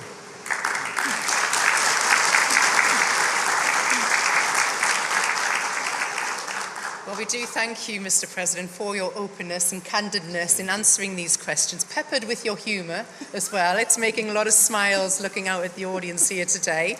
We're going to move swiftly on to Mr. Giela Vasadze, author and host of the channel News of the Caucasus. Yes. At the back. Добрый день, господин президент. Огромное вам спасибо за еще один праздник, третий уже праздник, который называется Шушинский медиафорум. Действительно праздник, после которого остается огромное послевкусие. Ряд моих вопросов, которые я готовил, уже были заданы, поэтому я спрошу, но у меня все равно остаются вопросы, за год их накопилось немало. По встрече в Абу-Даби. После встречи в Абу-Даби я, честно говоря, подумал о том, о чем я все время говорил своему другу Фархаду Мамедову, который сидит у меня рядом, что когда мы знакомились, я сказал: Фархад, мы можем разговаривать о чем угодно, но давай согласимся с одним. Национальные интересы Азербайджана и Грузии совпадают полностью. Стратегические интересы совпадают полностью. А после встречи в Абу-Даби я подумал, а чем так противоречат национальные интересы Армении и Азербайджана? Стратегически чем противоречат? И я, честно говоря, не увидел этих противоречий. Потому что интересы Армении, они такие же, как интересы Азербайджана, иметь нормального соседа, партнера и развивать это. Мы уже подошли к тому, чтобы были осознаны эти интересы, и чтобы фактически у нас сложилась картина, когда внешние силы, я не имею в виду какие-то страны, конкретная группа людей, интересантов, просто мешают жить нашим странам и людям здесь, в регионе. Спасибо. Спасибо. Я думаю, что ваш вопрос в данном контексте, на данном историческом отрезке совершенно правомочный. И у меня нет никакого возражения против того, что интересы Армении и Азербайджана могут совпадать. Но все дело в том, что Армения всегда видела это по-другому. Если бы не было бы оккупации, не было бы депортации азербайджанцев со всеми варварствами, разрушением и геноцидом, ситуация на Южном Кавказе складывалась бы совсем по-другому. Южный Кавказ давно был бы уже интегрирован и экономически, и политически, и транспортно, может быть, скорее всего, энергетически. И было бы все хорошо, не было бы потеряно так много времени.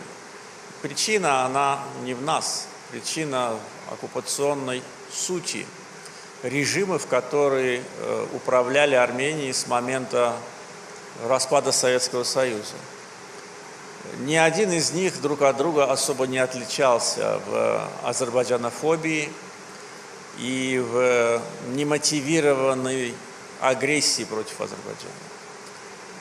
Будучи здесь не первый раз, вы наверняка обращали внимание и на разрушение, и на осквернение наших религиозных святынь. Ну, я когда здесь бываю я здесь очень часто, периодически задаю себе вопрос, ведь мы же им ничего плохого не делали в советское время. Абсолютно.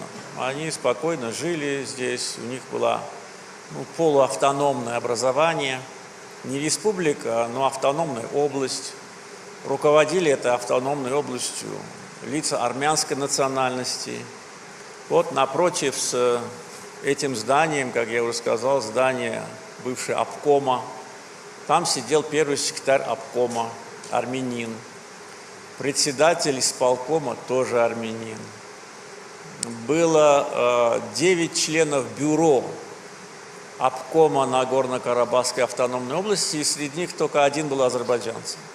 И то он был первый секретарь райкома города Шуша. И то просто по должности он должен был, если бы нет, его бы тогда бы туда тоже не включили. Но о каком притеснении шла речь? Никакого притеснения не было. Наоборот, они пользовались всеми благами, которые Азербайджанская республика, в то время советская, предоставляла. И все, что вы видите на этой площади, да, ну, за исключением вот этого, это все построено азербайджанскими архитекторами. Здание обкома построил архитектор Хасан Меджидов.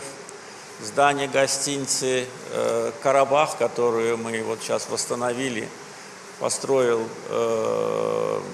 архитектор Гасымзаде Энвер, отец нынешнего председателя Союза архитекторов. Здание исполкома, которое сейчас оно восстанавливается, построил азербайджанский архитектор Кенгерли, извиняюсь за выражение. То есть вот это было. То есть вся вот немотивированная злость. Зачем надо было превращать Агдам в Хиросиму Кавказа, как ее называют? Ведь это было сделано после того, как война закончилась. Это немотивированная злоба, которая вылилась в уничтожение всего, что связано с Азербайджаном и азербайджанцами. Ну и если говорить об Абу-Даби и тех комментариях, которые мы услышали из Еревана, да, это хороший комментарий, и я был ознакомлен с тем, что говорил премьер-министр Пашинян о том, что надо было раньше признать Карабах частью Азербайджана. Надо было. Я им об этом говорил и в 2018 году, и в 2019 году. Я говорил, я предупреждал, что будет хуже. Ну а что было взамен? Вот, когда вы выйдете отсюда, если чуть-чуть налево пойдете и посмотрите еще налево, увидите футбольный стадион. Он сейчас на реконструкции. Стадион был построен в 50-х годах. И знаете, чье имя он носил? Нет? Не догадываетесь? Стадион имени Сталина. Да. Так вот, на этом стадионе премьер-министр Пашинян, который сейчас говорит, что надо было признать Карабах частью Азербайджана раньше, летом 2019 года на большом митинге сказал, что Карабах – это Армения и точка. Тем самым подписал, как говорится, собственноручно себе тяжелую жизнь.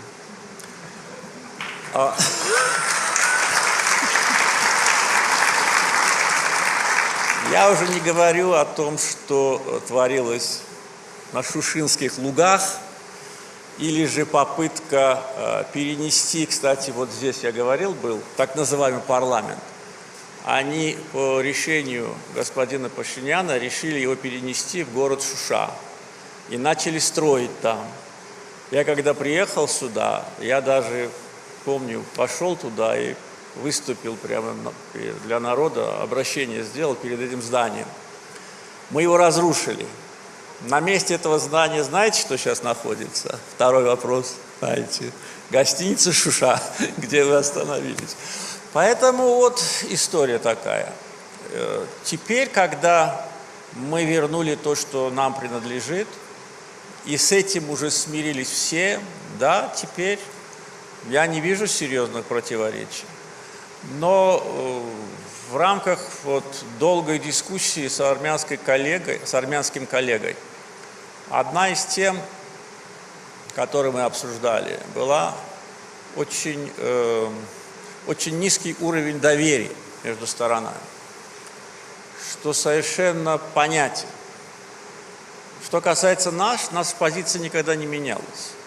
Как в 2003 году я говорил, что Карабах – это наша земля, так и на протяжении этих 22 лет говорил и говорю. Ну, армянская позиция менялась. А где гарантия, что она опять не поменяется? Есть такая гарантия? С учетом этимологии, да, эволюции сознания. У меня такой гарантии нет, поэтому гарантия должны быть международно-правовые нормы и документы, которые будут, как я сказал в Абу-Даби, железобетонно закрывать крышку гроба сепаратизма. А для этого нужна ликвидация Минской группы ОБСЕ. Логика проста. Если армянская сторона считает, что Карабахский конфликт завершен, а Минская группа была создана для Карабахского конфликта, значит, она должна быть ликвидирована. Для этого нужно изменение армянской конституции, чтобы оттуда была убрана декларация независимости, содержащая территориальные претензии к Азербайджану. И в принципе все. Поэтому текст мирного договора согласован.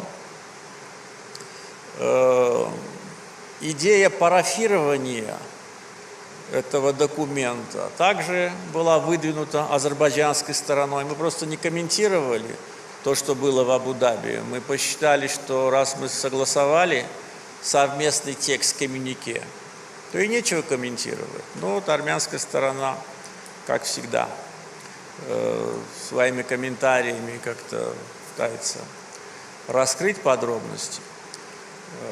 Ну вот, в принципе, мы недалеко от того, чтобы, вот как я говорил, железобетонно крышку гроба закрыть и дальше нормально жить. Я это говорил и на предыдущих встречах.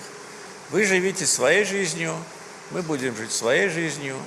Ну вот только так постепенно может сложиться более-менее приемлемая ситуация на Южном Кавказе для того, чтобы три страны в конце концов начали обсуждать возможности хоть какого-либо сотрудничества.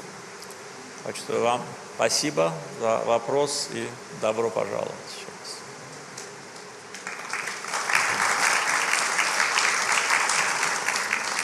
If we could kindly get a microphone now to Naila Balieva from Reuters.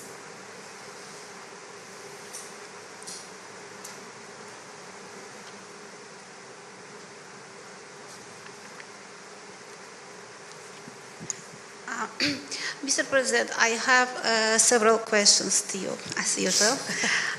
Considering the European Union's plan to stop using Russian gas by 2027. Is Azerbaijan ready to increase gas exports? My second question is about Zangezur corridor.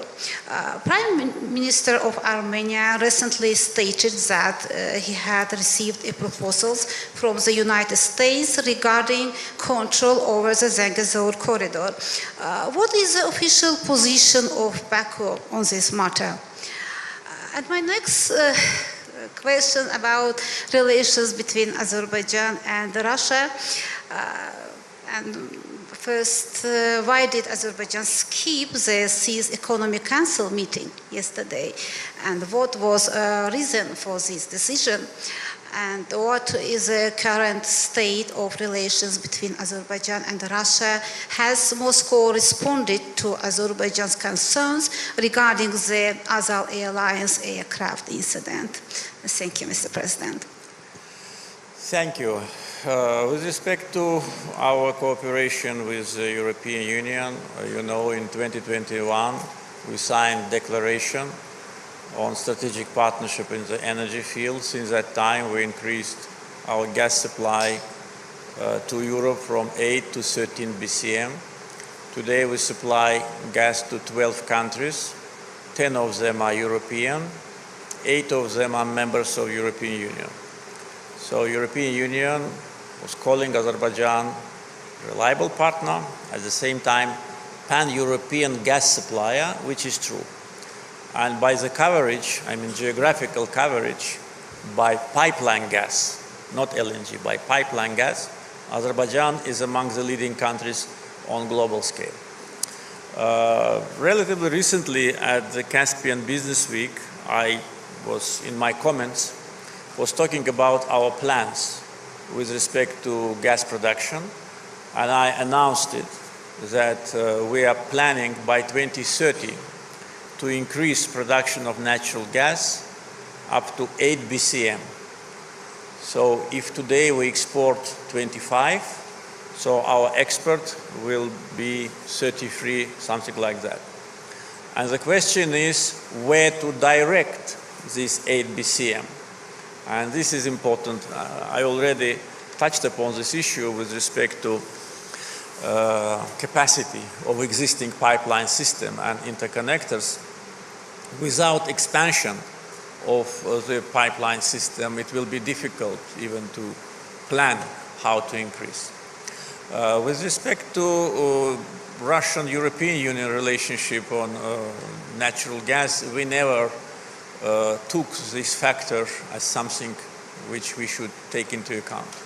We were never trying to compete with Russia, even when Russia was supplying 150 plus billion cubic meters to Europe, and we never were offering our service to substitute. No. For us, it's absolutely commercial. We always treated our energy policy as business-oriented.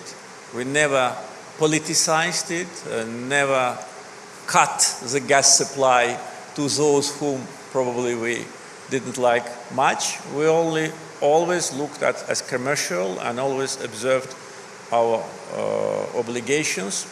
So there've been never any disruption in supplies to any country.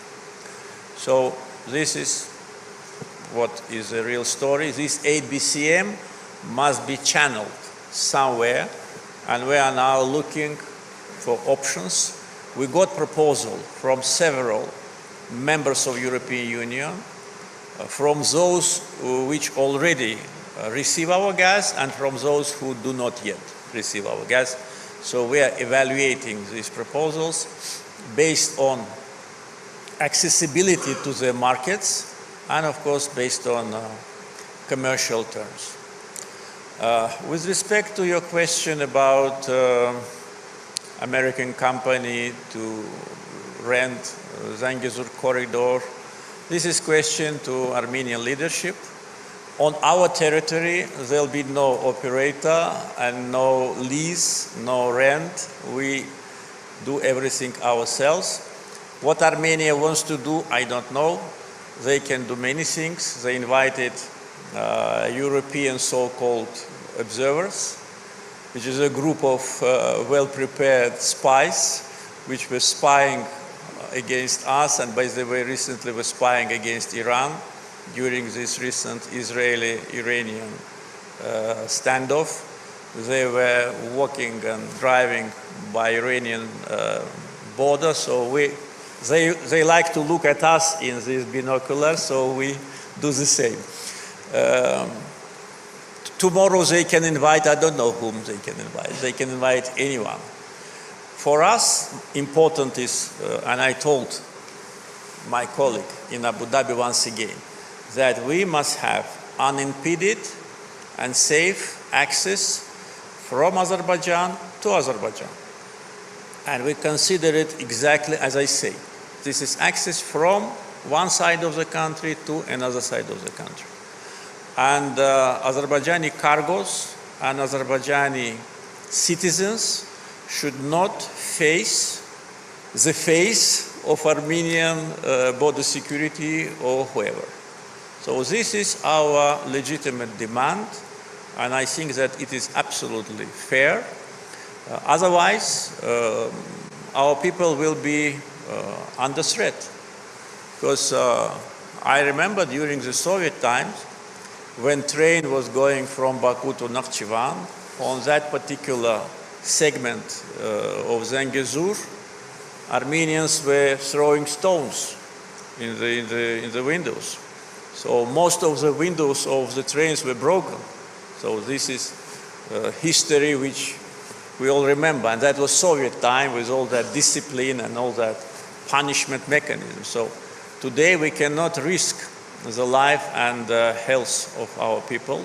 Therefore, there should be no physical contact, and there should be guaranteed security measures so that our people and cargoes can go freely. So this is a very legitimate demand.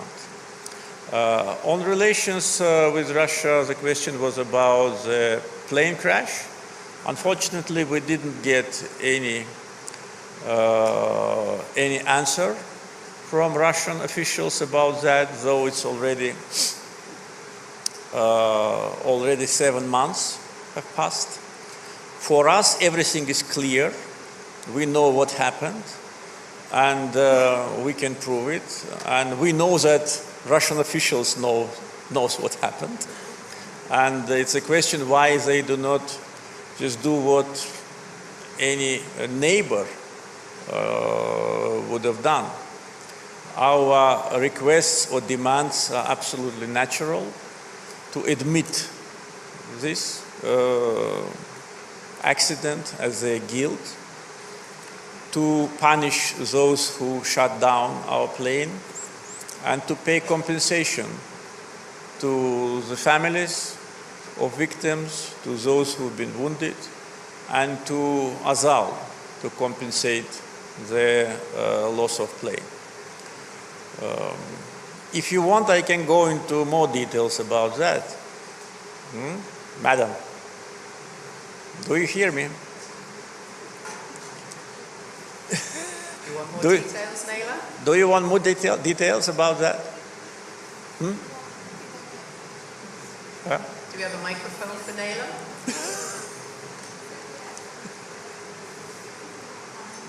Okay. I will take a couple of minutes more. So, fortunately, the pilots, they demonstrated the bravery and courage and professionalism. They managed to land the plane, so we didn't lose it.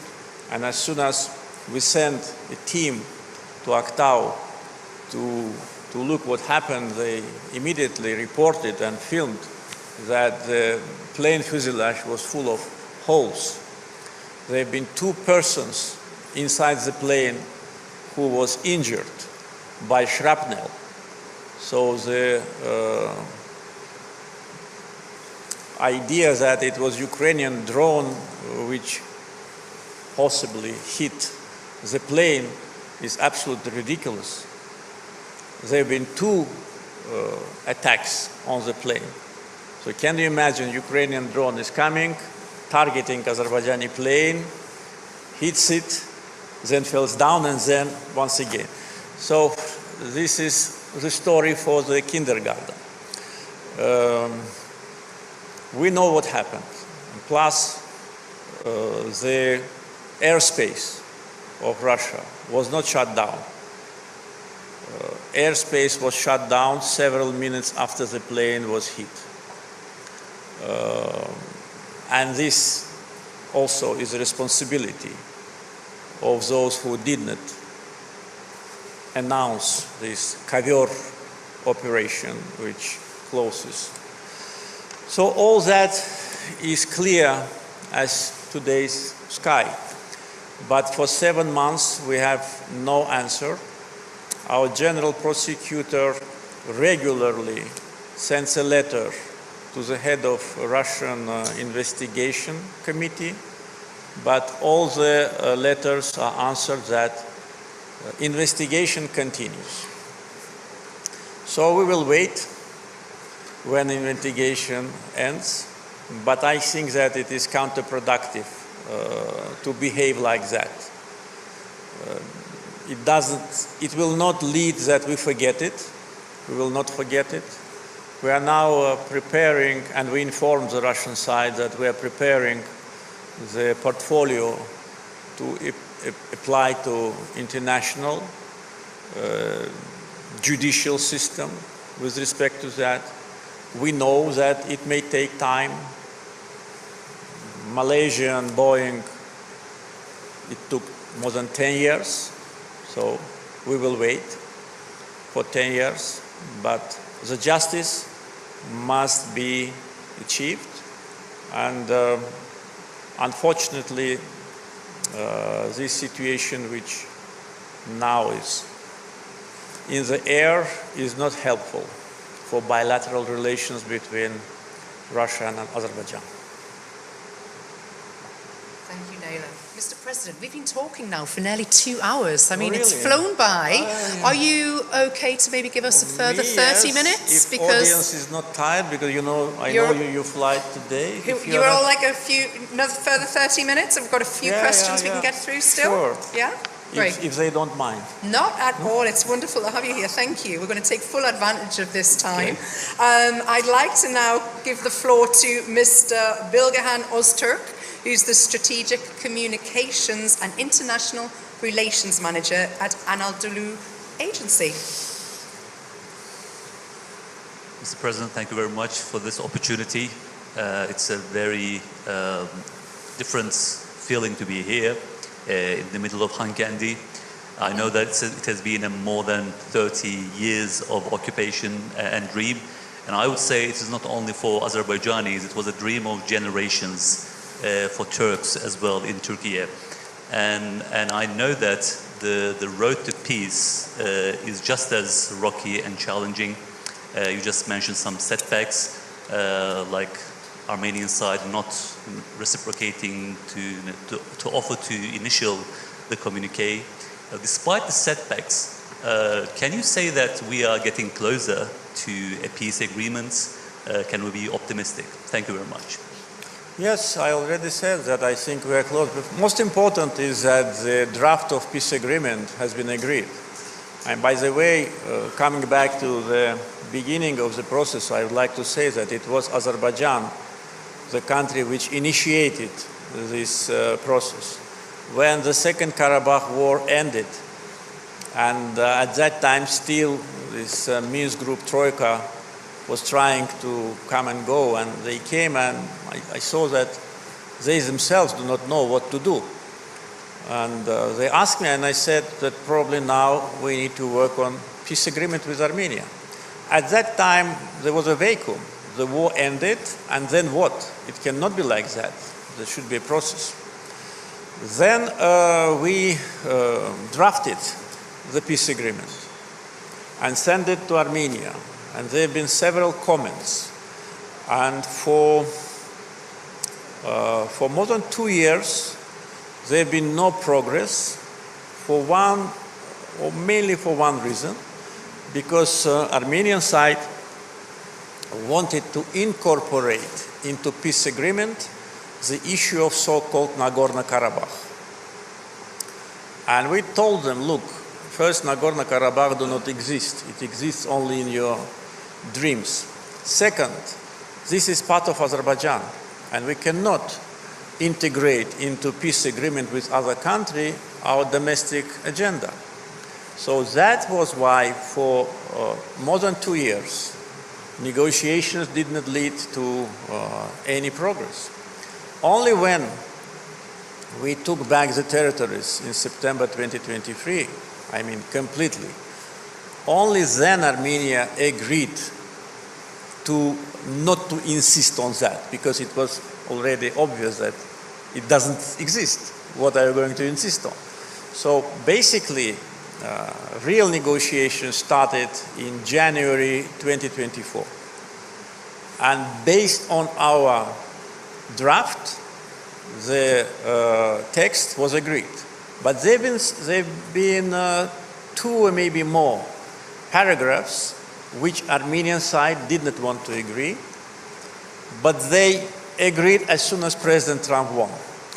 And I told my colleague, Mr. Pashinyan, that probably you hope that Madam Harris will win, and again, you will be on the white horse. But it did not happen. So I personally, I'm absolutely sure that if Trump didn't win, they would not agree, because they wanted to take more than they deserved, and they wanted to take more than they could have digested. So now when they agreed with all the paragraphs, there are, as I said, only 2 legal issues: Constitution and dissolution of Minsk Group.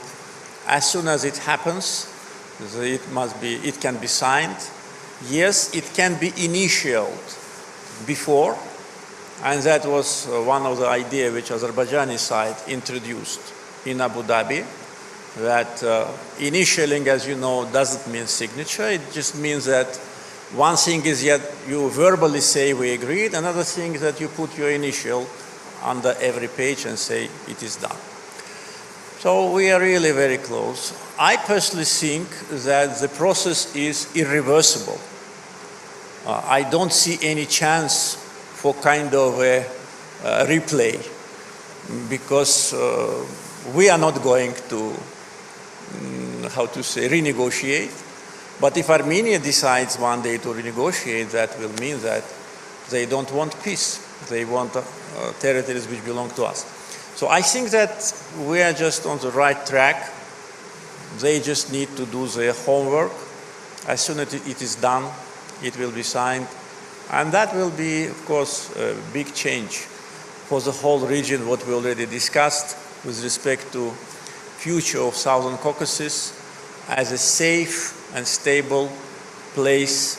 We need safety and stability, unfortunately, throughout centuries.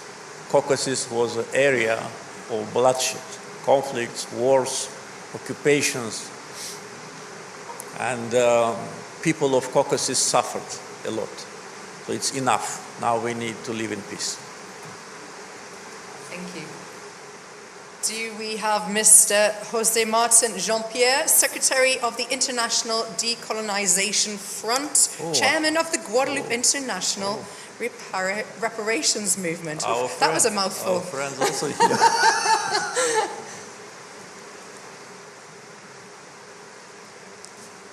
His Excellency, Mr. President, I am José Martin Jean-Pierre, Secretary of the International Decolonization Front and Chairman of the Guadeloupe International Reparation Movement.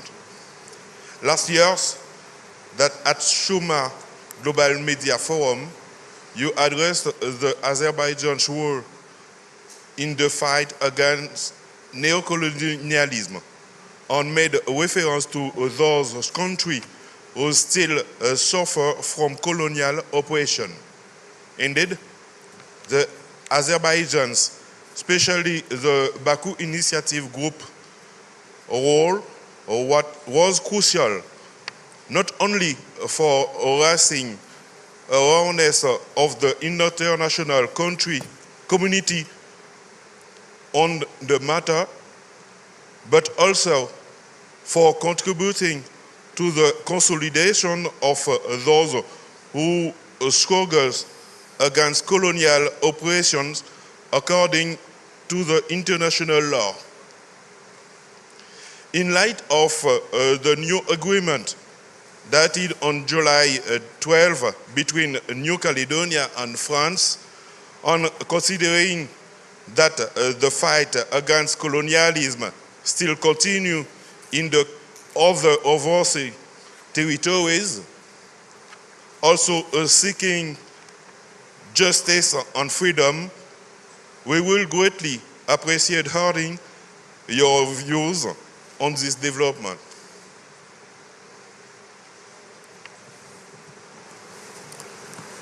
I think that what happened between France and New Caledonia is a historical precedent. I think it's not the end of the story, it is the beginning. Our position on the issues related to neocolonialism is very clear and straightforward. It is absolutely free from any bilateral agenda, as some may think or as some may present it like that.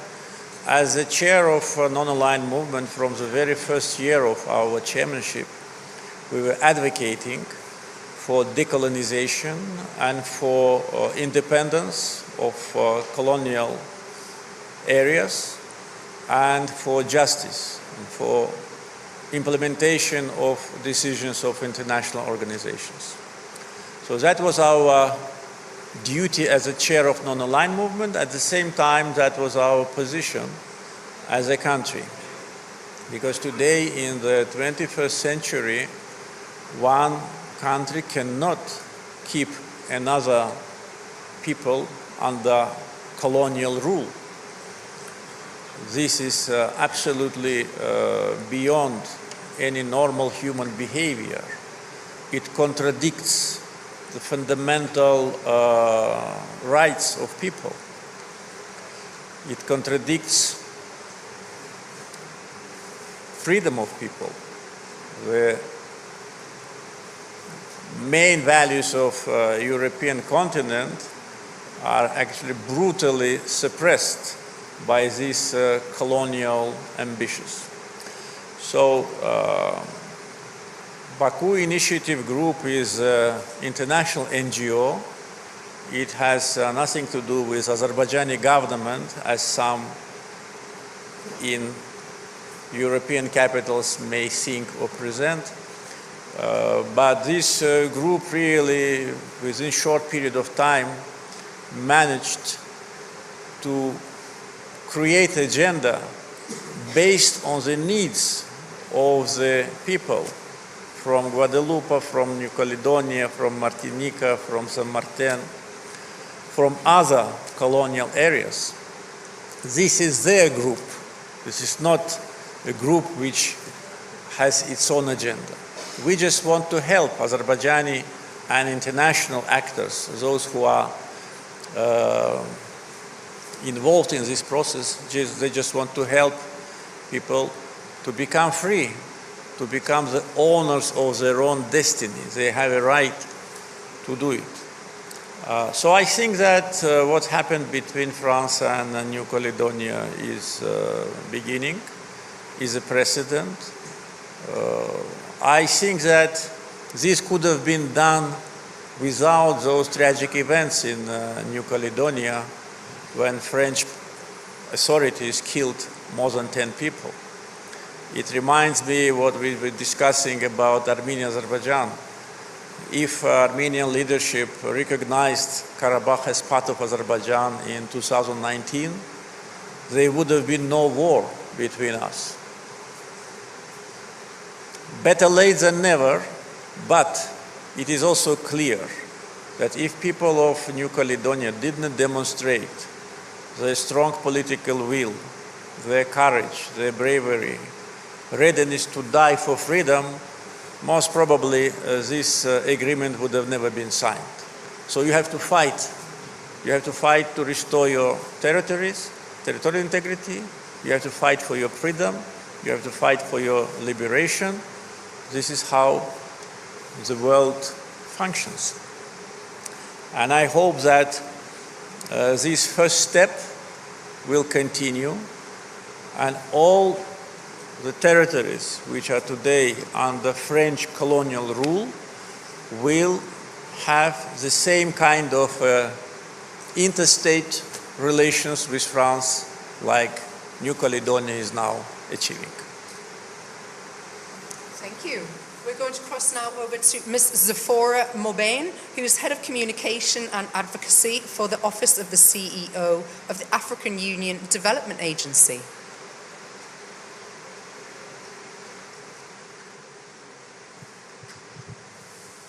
Good afternoon, Mr. President, Your Excellency. This is my first visit to Shusha, but I was here last year for the COP29, and it was efficient and well organized. Congratulations for you and the team. I have two questions for you. But Your Excellency, I would like to set a context before I ask my questions. So at the African Union, I'm responsible for advocacy and communications. So I work with the media from all over the world, talking about Africa's development, initiatives around resource mobilization, strategies around climate change impacts, and what we're doing around peace and security. And also what we're doing to position Africa as a magnet for investment. So that's the work that I do. And I feel very privileged to be here. My first question is that earlier you mentioned that during COP29, you made commitments to help developing countries with climate change mitigation. The question is, will some of those developing countries include African countries? That's number one. Number two, Africa has a very ambitious agenda for development. It's called Agenda 2063. It's a 50-year program of development across many facets of society and business. For example, Agenda 2063 has a development program around infrastructure for the entire continent. Because we know that where there is no infrastructure, there is no development. And to be particular, the program is around infrastructure development in terms of energy, ICT and digital transformation, water and road networks, transportation networks, including railways. So the question is, Mr. President, would Azerbaijan be interested in collaborating with African countries around these major development infrastructure projects? I thank you very much, Mr. President. Thank you very much. First of all, on COP29, definitely support to African countries with respect to the climate change is one of the priorities on our agenda as President of COP29. As I said, we have a special format for small island developing states, just because for them this threat is existential. We all know that they largely their existence depend on the level of world ocean. But with respect to the countries of African continent, yes, we have it on our agenda. And by the way, as chairman of non-aligned movement, even during the COVID-19, we provided financial humanitarian support to more than 80 countries, and many of them were countries members of African Union. For many years already, we have permanent representation in African Union headquarters in Ethiopia. And as I said before, now when we are no longer preoccupied with our own problem, conflict with Armenia, our foreign policy agenda is much broader.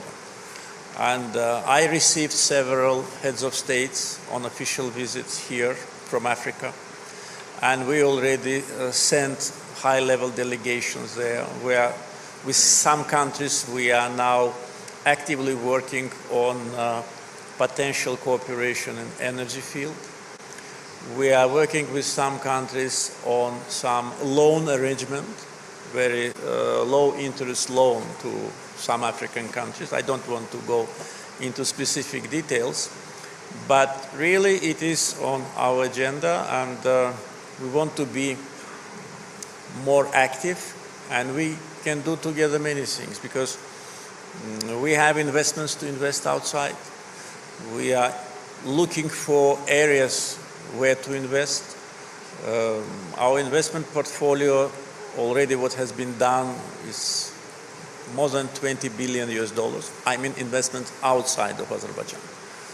So with respect to potential which African countries have, we can combine this,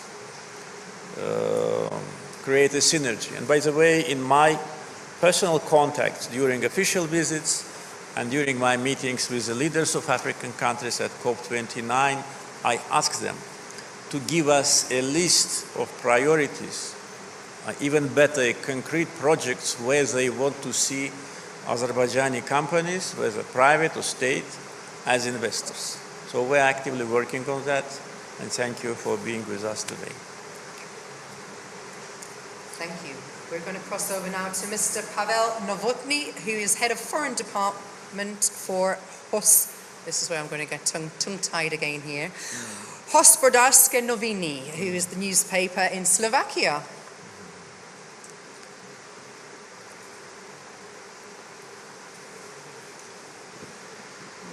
Hello. Mr. President, let's look at the future. We are living in the age of AI, and Azerbaijan would like to be a power of technology. You personally have ordered the creation of the national strategy of developing AI. How are you successful in this effort? Thank you. Well, we just started. We'll see how successful we will be, but it is clear that we need to follow the trends of the world. We cannot just sit and wait. Therefore, my decisions are based on, again, on our development and modernization agenda. So we have good contacts with the leading international companies. With many of them, we work as investors. We are investing our funds through big international groups. At the same time, we have a good record of attracting of foreign investments in energy sector. During the last 20 years, only foreign investments to Azerbaijan were close to $200 billion US. So the country is, as I said, stable, self-sufficient, with a clear vision for the future. So we must be amongst the front runners.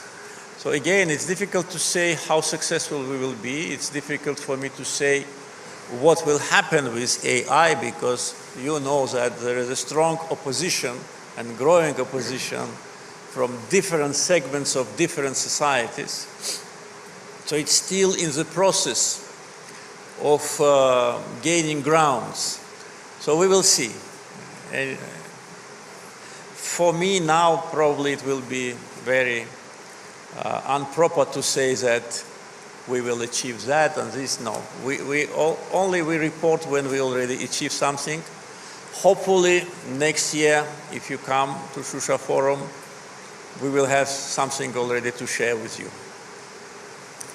We have a question now from Latin America. Mr. Francisco Felipe Motorel Camarella, journalist, director of the magazine El Periodista.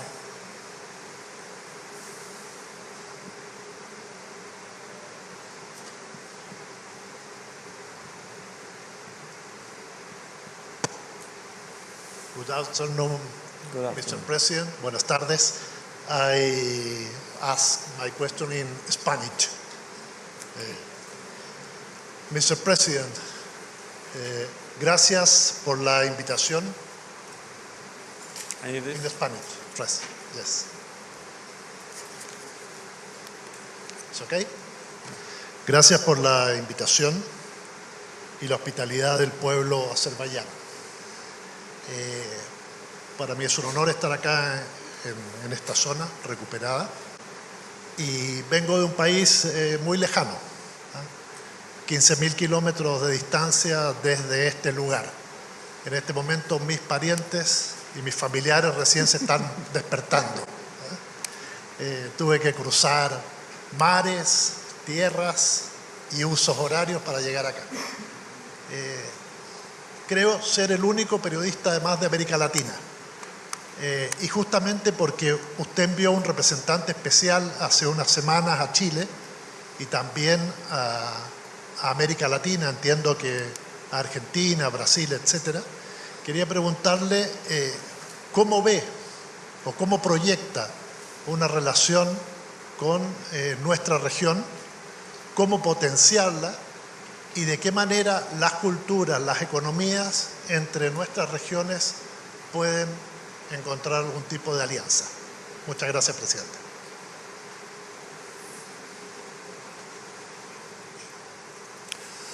Yeah, we established embassies in several countries in Latin America for quite a while, and there have been exchange of delegations on different levels, on the level of ministers, and including foreign ministers visit.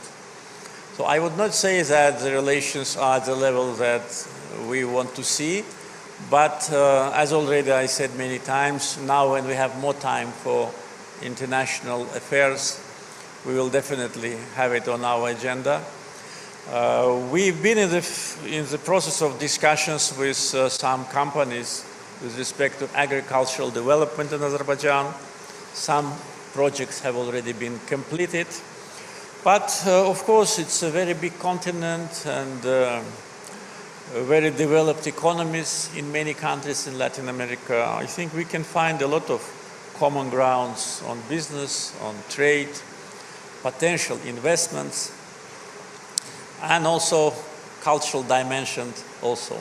Thank you for traveling such a long distance to Azerbaijan. I hope that you will not regret that you came to see us, and hopefully this visit will open the door for many your compatriots whom you will probably tell good things about Azerbaijan when you come back home. Well, our final question is a little closer to home. I'd like to invite Vasala Mahergizi, APA Azerbaijan, to give us a final question of the session.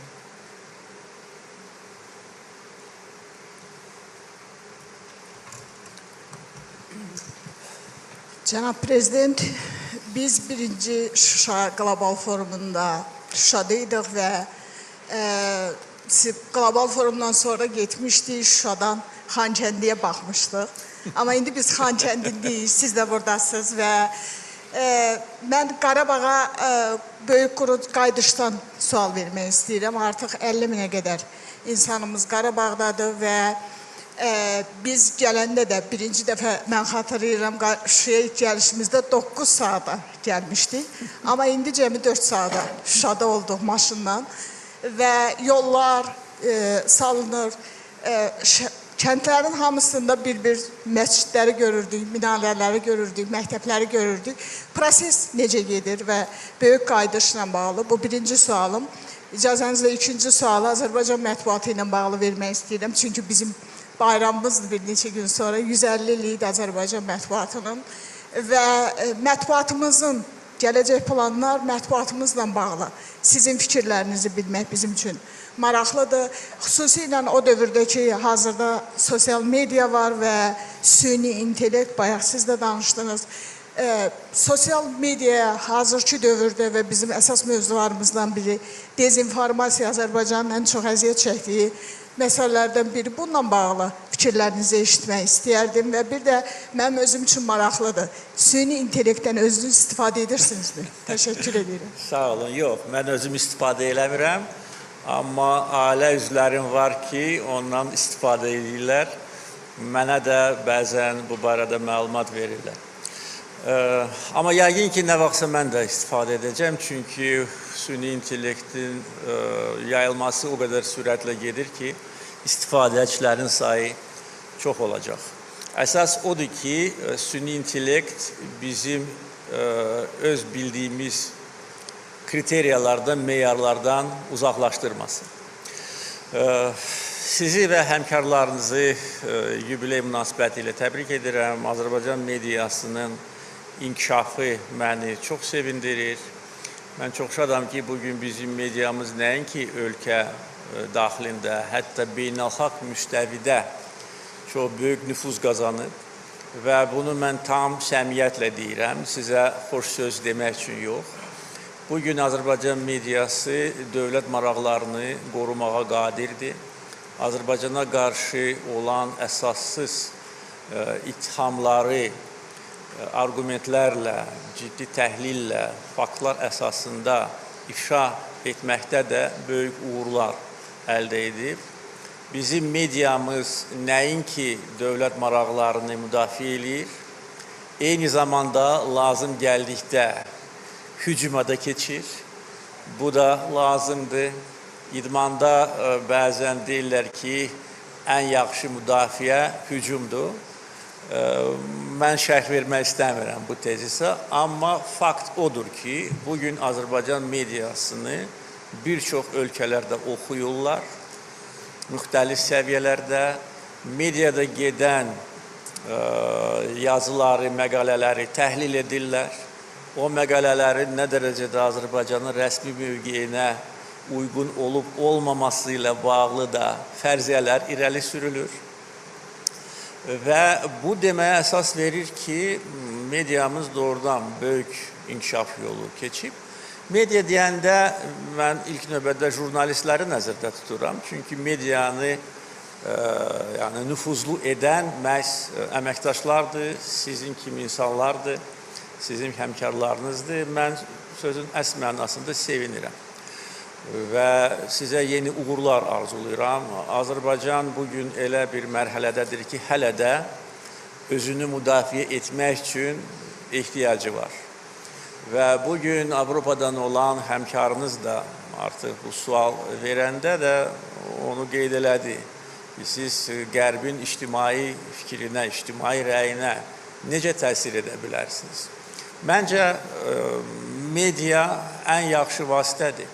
Nə qədər çox bizim media deməli, işçilərinin əhatə dairəsi geniş olarsa, o qədər də ölkə haqqında dəqiq, dolğun və ədalətli məlumat da dünya ictimaiyyətinə də çatdırıla bilər. Yəni, burada hələ görüləsi işlər çoxdur, ancaq mən deyə bilərəm ki, bizim mediamız artıq istənilən, xoşa gəlməz iftira kampaniyasına cavab verməyə qadirdir və bu çox önəmli, yəni yeni önəmli reallıqdır. O ki, qaldı böyük qaydışa, bunu demək üçün gərək biz ayrıca panel düzəldək və bir neçə saat mən təkcə bu suala cavab verim. Çünki doğrudan da görülən işlər o qədər geniş miqyaslıdır ki, bunu bir cavabda səsləndirmək çətindir. Hər şey göz önündədir və getdikcə qayıdan insanların sayı artır və bundan sonra daha sürətlə artacaq. Çünki biz birinci 4 ildə daha çox infrastruktur layihələri ilə məşğul idik. Onların əsas hissəsini demək olar ki, bitirmişik. Bütün Qarabağ və Şərqi Zəngəzur dairəvi elektrik şəbəkə ilə artıq təmin edilib. Azərbaycanın ənənəvi elektrik təsərrüfatına da qoşulub. Burada artıq 280 meqavat gücündə su elektrik stansiyaları elektrik istehsal edir və bu elektrik Qarabağdan Azərbaycanın digər bölgələrinə gedir. Çünki bugün Qarabağda o qədər adam yaşamır ki, bu qədər elektrik lazım olsun. Siz indi maşınla gəlmişsiniz, bilmirəm, Ağdam, Xankəndi, Şuşa yolu ilə yoxsa Füzuli yolu ilə, tunellərdən də keçmişsiniz. təkcə bu yolda 7 tunel inşa edilib. Ümumi tunellərin uzunluğu 80 kilometrdir. Ən uzun tunel yəqin ki növbəti 2-3 ayda hazır olacaq. Murov dağının altındakı tunelin uzunluğu, təkcə bir tunelin uzunluğu 11.700 metrədir.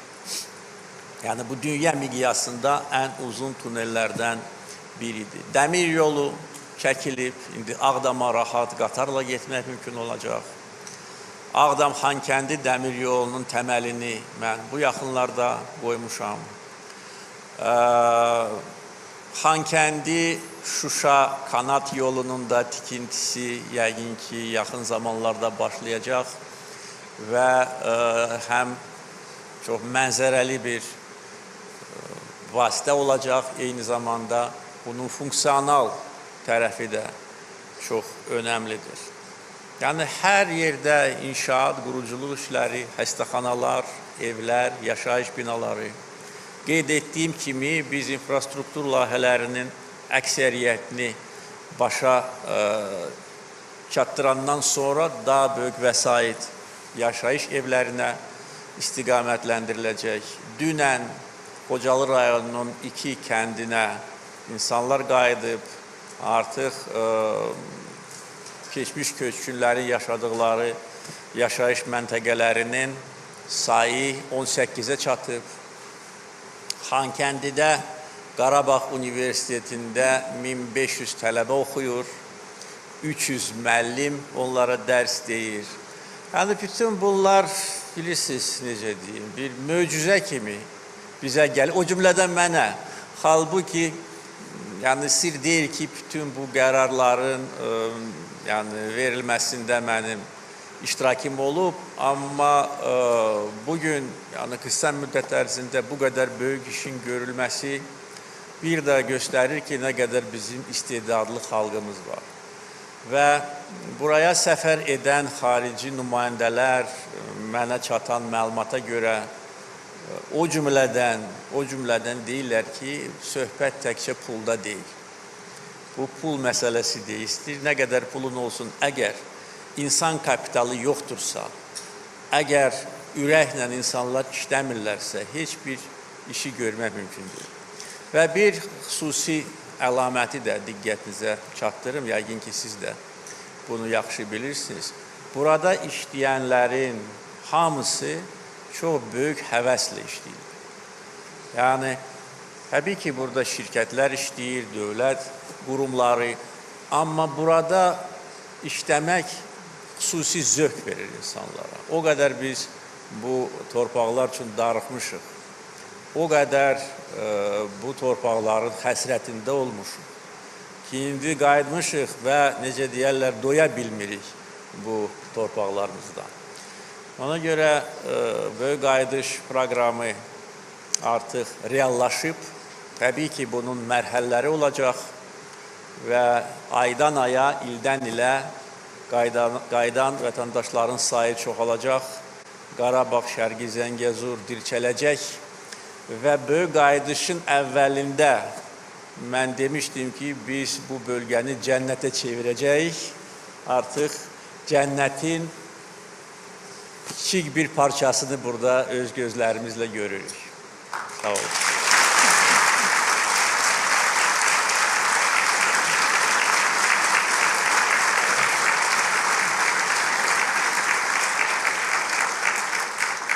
Well, Mr. President, as you say, we could have continued the conversation well into the night. Unfortunately, it is time to draw the session to a close. Thank you so much for being our audience here. Thank you for your openness and your time, sharing your time with us this evening. Ladies and gentlemen, I know we've just done a round of applause, but please join me once again in thanking His Excellency, Mr. İlham Əliyev, President of the Republic of Azerbaijan.